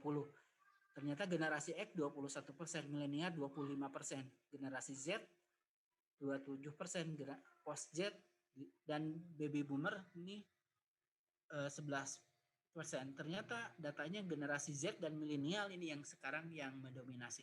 Ingin langsung ditampilkan visual nih. Oh, ternyata yang paling banyak itu di generasi apa? Dan ternyata generasi milenial itu sudah cukup tinggi juga saat ini. Generasi milenial dan generasi Z. Lalu misalkan COVID juga, ini data-data yang kita sajikan dan mungkin disaksikan. Oh, ternyata Indonesia di Asia Tenggara waktu itu di tahun kemarin menjadi penyumbang terbesar yang positif corona. Nah, dengan seperti ini kan, dengan penyajian diagram garis ingin langsung menggambarkan penekanan, posisi di mana yang besarnya. Bisa terlihat langsung, persentase terbesarnya ada di mana. Dan itu tentunya penyajian tadi baik diagram garis, data, garis, kurva maupun lingkaran itu juga disesuaikan pesan apa yang ingin kita tonjolkan sehingga disajikan dengan data. Nah, kalau kita sudah memahami cara membaca data ini, pada saat nanti disajikan data-data ini nggak kesulitan nanti. Apa itu maknanya 63%, apa itu maknanya 27%, kenapa bentuk itunya kok banyak gitu, potongan lingkarannya. Dan terakhir ini juga ada yang bentuk kurva nih. Kurva ini biasanya hampir sama ya dengan diagram garis. Kalau garis itu kan agak patah-patah. Kalau ini kontinu, biasanya untuk melakukan hubungan yang kontinu. Kalau garis itu kan cenderung patah-patah. Kalau yang kurva ini kontinu, melengkung. Jadi ini untuk eksperimen untuk menggambarkan hubungan antar dua deret. Jadi ini sebab akibat dan untuk memprediksi nih. Ini lebih cenderung untuk memprediksi biasanya. Nah, ini ada simulasi nih, simulasi dengan kurva dalam juta Indonesia nih, salah satu riset bahwa di kita cenderungannya meningkat dalam yang terinfeksi ini dalam juta nih, kalau nggak terkendali ini khawatir di Januari sudah mencapai 26 juta. Lalu dalam harian ribuan nih diperkirakan nih kalau pakai perhitungan ya, di estimasi puncaknya itu di 4 Agustus 2021 baru setelah mengalami puncak menurun. Nah, ini simulasi berdasarkan tren. Tentunya ini pengolahan simulasi itu berdasarkan data-data baru disimulasikan. Nah, ini biasanya disajikan dalam bentuk kurva. Bagaimana bentuknya, perkembangannya. Jadi semoga aja ini perkiraan atau simulasinya di tanggal 4 Agustus ini sudah puncak, setelah itu mulai menurun. Harapannya kita segera menurun nih Agustus, tapi sekarang Juni ya, masih ada berapa bulan ke puncak. Sekarang kan sudah mulai meningkat kembali. Nah, semoga nanti benar setelah puncak itu akan menurun terkait dengan COVID di Indonesia. Nah, itu mungkin Ibu Bapak terkait dengan data, dan sebenarnya sudah kita temui di sehari-hari dan kita saksikan setiap saat, hampir setiap saat sekarang, apalagi dalam kondisi pandemi ini. Ada datanya yang berbagai bentuk penyajiannya, itu ada yang dideskripsikan dalam grafik, ada yang dalam bentuk diagram, ada dalam bentuk tabel, dan tentunya ada kepentingan maksud yang ingin disampaikan. Dan ini pun sebenarnya sudah mulai terdekat di lingkungan guru pun, penyajian-penyajian itu selalu ditampilkan, mulai dari perencanaan berbasis data, sekolah pengolahan juga nilai berbasis data, dan itu perlu tepat dan penguasaan yang baik agar nanti data ini sudah dipahami dengan baik oleh siswa dari sejak dini. Mungkin itu Bu Anita terkait dengan data dan penguatannya. Terima kasih. Selamat siang. Terima kasih Pak Yogi, penjelasan yang sangat detail yang menambahkan penjelasan dari Pak Lambas tadi. Jadi betul-betul ada ada kesinambungan begitu ya. Ini saya ada pertanyaan. Saya ajukan dahulu yang dari Flor, yang dari teman saya yang ada di di Zoom. Saya berikan kepada Pak Tatang yang sudah menuliskan pertanyaan di sini. Silakan Pak Tatang.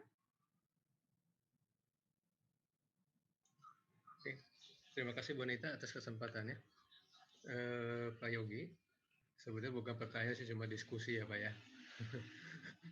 Pak, bagaimana sih Pak metode pengajaran yang simpel untuk siswa-siswa ini yang terkait dengan revolusi industri 4.0 ya, yang mana identik dengan lebih ke arah disruptif ya Pak ya, keterserabutan atau disruption. Karena kan hampir semua ranah kehidupan ini kan berkonversi dari manual menuju digital nih Pak. Itu sih Pak. Terima kasih Pak. Ya, terima kasih Pak Yohanes. Ya, terkait dengan kondisi saat ini yang menuju ini istilah disruptif pun jangankan dipahami dengan baik oleh siswa, di kita pun kadang memahaminya masih berbeda-beda, sehingga bukan menanamkan apa itu deskripsi era dan teori-teorinya kalau untuk di siswa. Mungkin kalau di tataran guru untuk diskusi ya, di di tataran orang dewasa mungkin tidak masalah, tapi pada saat di hadapan kepada siswa adalah langsung di dalam proses realnya. Nah, saat ini arah perkembangan global terkait proses pembelajaran yang dirasa sudah mulai ke arah sana, maka pembelajaran itu sudah mulai lintas disiplin. Jadi bukan hanya berdasarkan disiplin ilmu tertentu, bagaimana mengaitkan satu mata pelajaran dengan mata pelajaran lain. Misalkan terkait matematika, ini penggunaannya di mata pelajaran lain seperti apa, dan akhirnya harapannya mungkin bisa diwujudkan dalam proyek-proyek dalam rangka mengaitkan antar satu mata pelajaran dan mata pelajaran lain. Itu mungkin salah satu siasat kita di dalam mengantisipasi bagaimana ketidakpastian ini. Kan di sekolah itu rasa ketidakpastian, maka bagaimana lintas mata pelajaran ini mulai dibangun, kolaborasi antara guru sudah terbangun, bukan hanya berdasarkan ego masing-masing di suatu mata pelajaran. Dan di sekolah program sekolah penggerak itu besok sudah mulai dibangun bagaimana diwajibkannya proyek pembelajaran di dalam sekolah menjadi proyek wajib dan itu harus dilakukan. Ini membangun kolaborasi guru dan membangun kolaborasi antar siswa. Terima kasih, Pak. Terima kasih, Pak.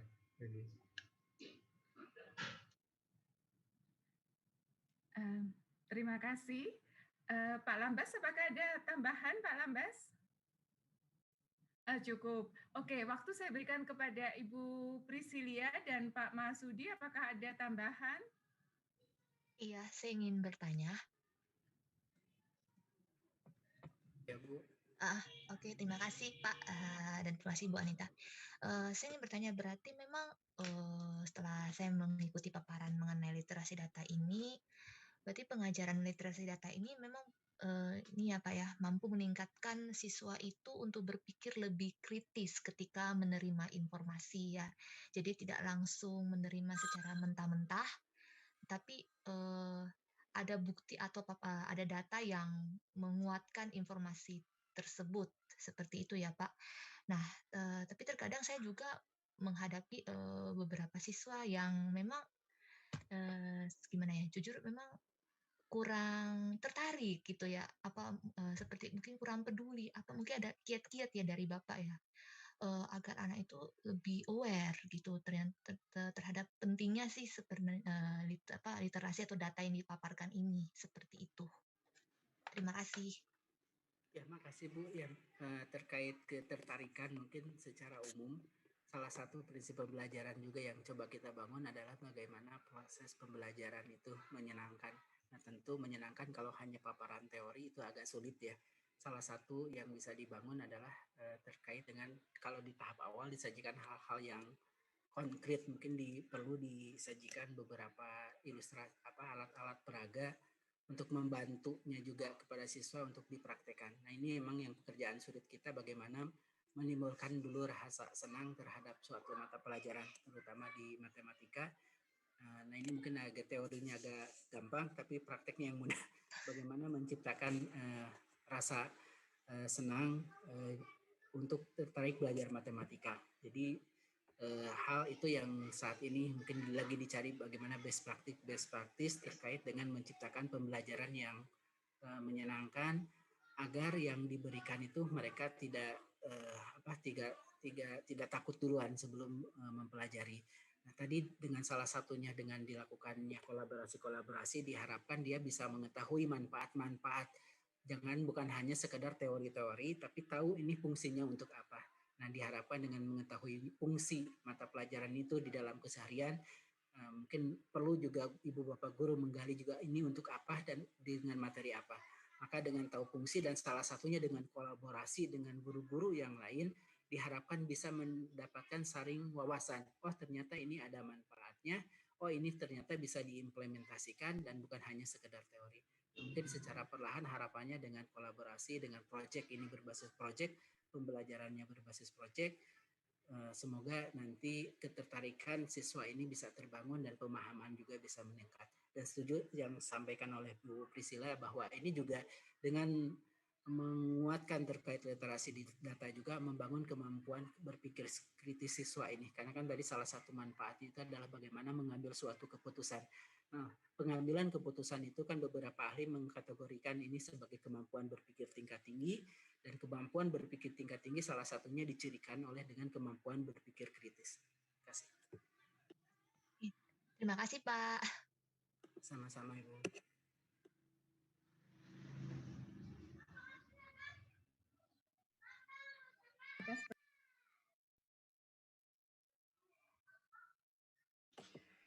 Mute, Ibu.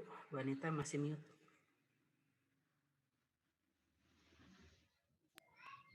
Karena waktu yang sangat mepet sekali nih Pak Yogi, pertanyaan perlu banyak banget ya. Saya kembalikan kepada host, barangkali apakah ada pertanyaan atau apa untuk closingnya karena waktu sudah tinggal 20 menit lagi. Atau Pak Tatang mau ada tambahan Pak Tatang pertanyaan? Saya Cukup, mau Ibu.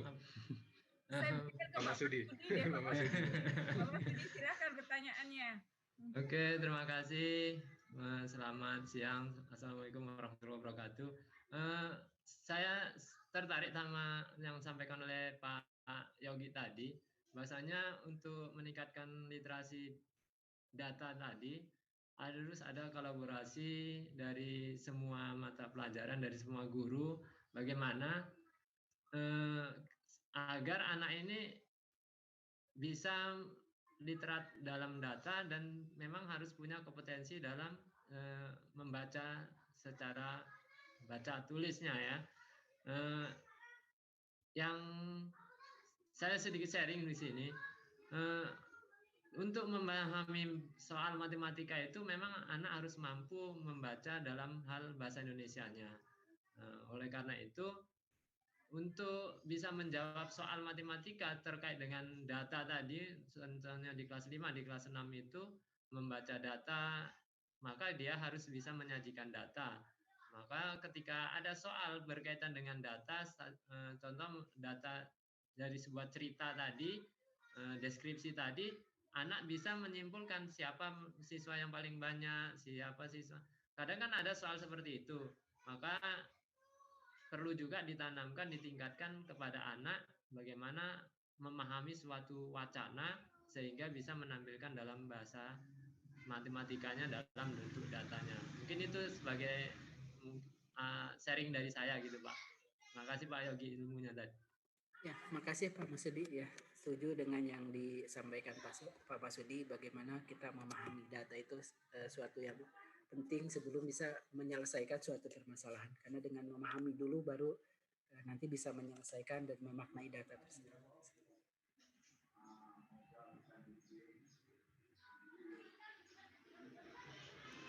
Ya, mungkin dari kalau silakan Bu Anita. Oke, terima kasih. Apakah ada tambahan dari Pak Tata? Ada pertanyaan lagi? Halo, sudah cukup ya Bu pertanyaannya? Sudah cukup.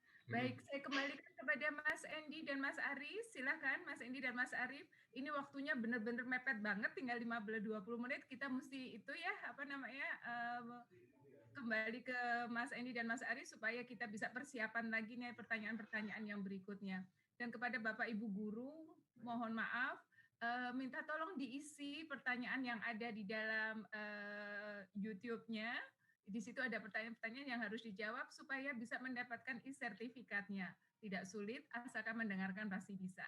Silakan Mas Endi dan Mas Aris. Baik, terima kasih kepada Bapak Dr. Yogi Anggraina, MSI, dan juga Ibu Anita atas materi yang disampaikan. Kami yakin bahwa materi ini sangat bermanfaat pastinya ya Pak Aris ya, dan juga sangat menjadi inspirasi banyak buat pemirsa di rumah pastinya dan juga para guru di seluruh Indonesia, khususnya dalam melaksanakan pembelajaran di sekolah masing-masing. Iya, betul. Karena literasi data ini, kalau kita bicara tentang data gitu ya, Betul. mulai dari S1 skripsi, tesis, sampai disertasi, selalu berhubungan dengan data dan data gitu ya. Gara-gara data juga saya dulu pernah bolak-balik ya, harus ke luar negeri, balik lagi ke Indonesia dan seterusnya gitu ya. Pengambilan data Pak ya. Jadi itu sekedar pengalaman saja. Baik Bapak Ibu, banyak yang bertanya-tanya apa sih Kipin Classroom itu? Kipin Classroom adalah alat digitalisasi sekolah tanpa butuh internet. Untuk lebih jelasnya, silakan kunjungi registrasi.kipin.id. Yuk kita lihat iklannya berikut ini. Keepin Classroom ini adalah alat yang berisi konten pembelajaran, sistem ujian digital, dan perpustakaan digital bagi sekolah. Dengan Keepin Classroom, kita bisa mengunduh semua kontennya ke smartphone secara offline atau tanpa internet.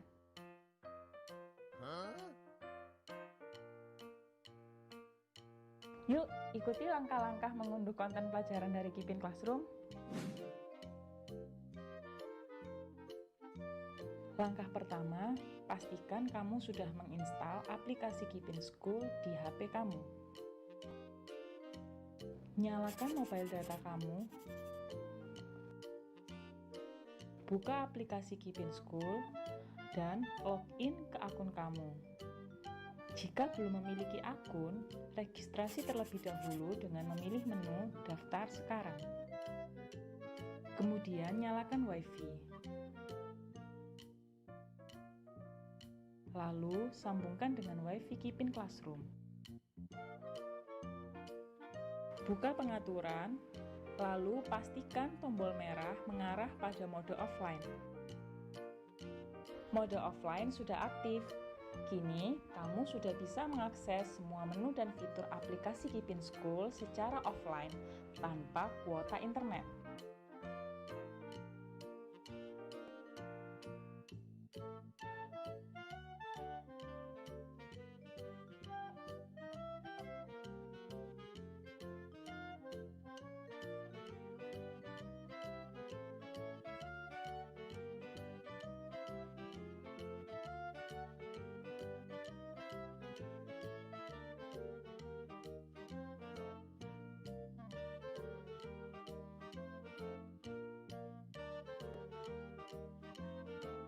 Sudahkah sekolahmu memiliki Keepin Classroom?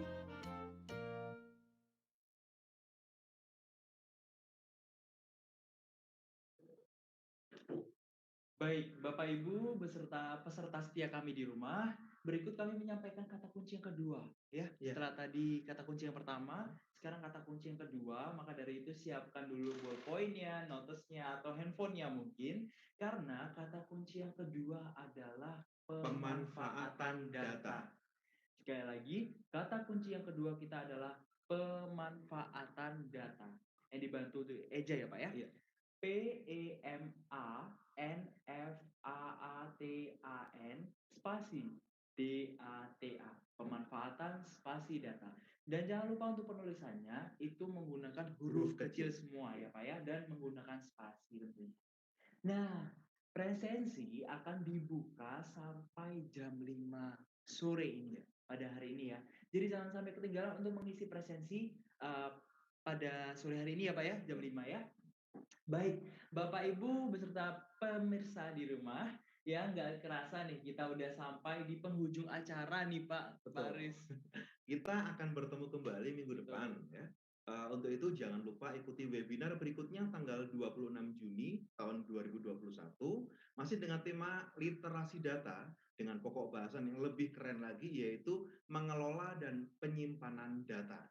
Bersama para narasumber yang luar biasa, ada Pak Dr. Yogi Adraina dan Bapak Dr. Suprananto. Iya. Dengan moderator tentunya Ibu siapa? Ibu Dr. Anita Purnamasari. Ya, izinkan saya menyampaikan sebuah pantun ya sebelum penutup ini ya. Tahun ajaran baru akan segera tiba, setiap guru wajib untuk mempersiapkan semuanya. Sampai jumpa dalam webinar yang sama bersama pendidikan.id dari kita untuk semua. Akhir kata, saya Aris Eka Prasetya dan rekan saya. Dan saya Edi Buki Pratama, serta segenap tim yang bertugas mohon mundur diri. Sampai jumpa minggu depan. Wassalamualaikum warahmatullahi wabarakatuh. Terima kasih.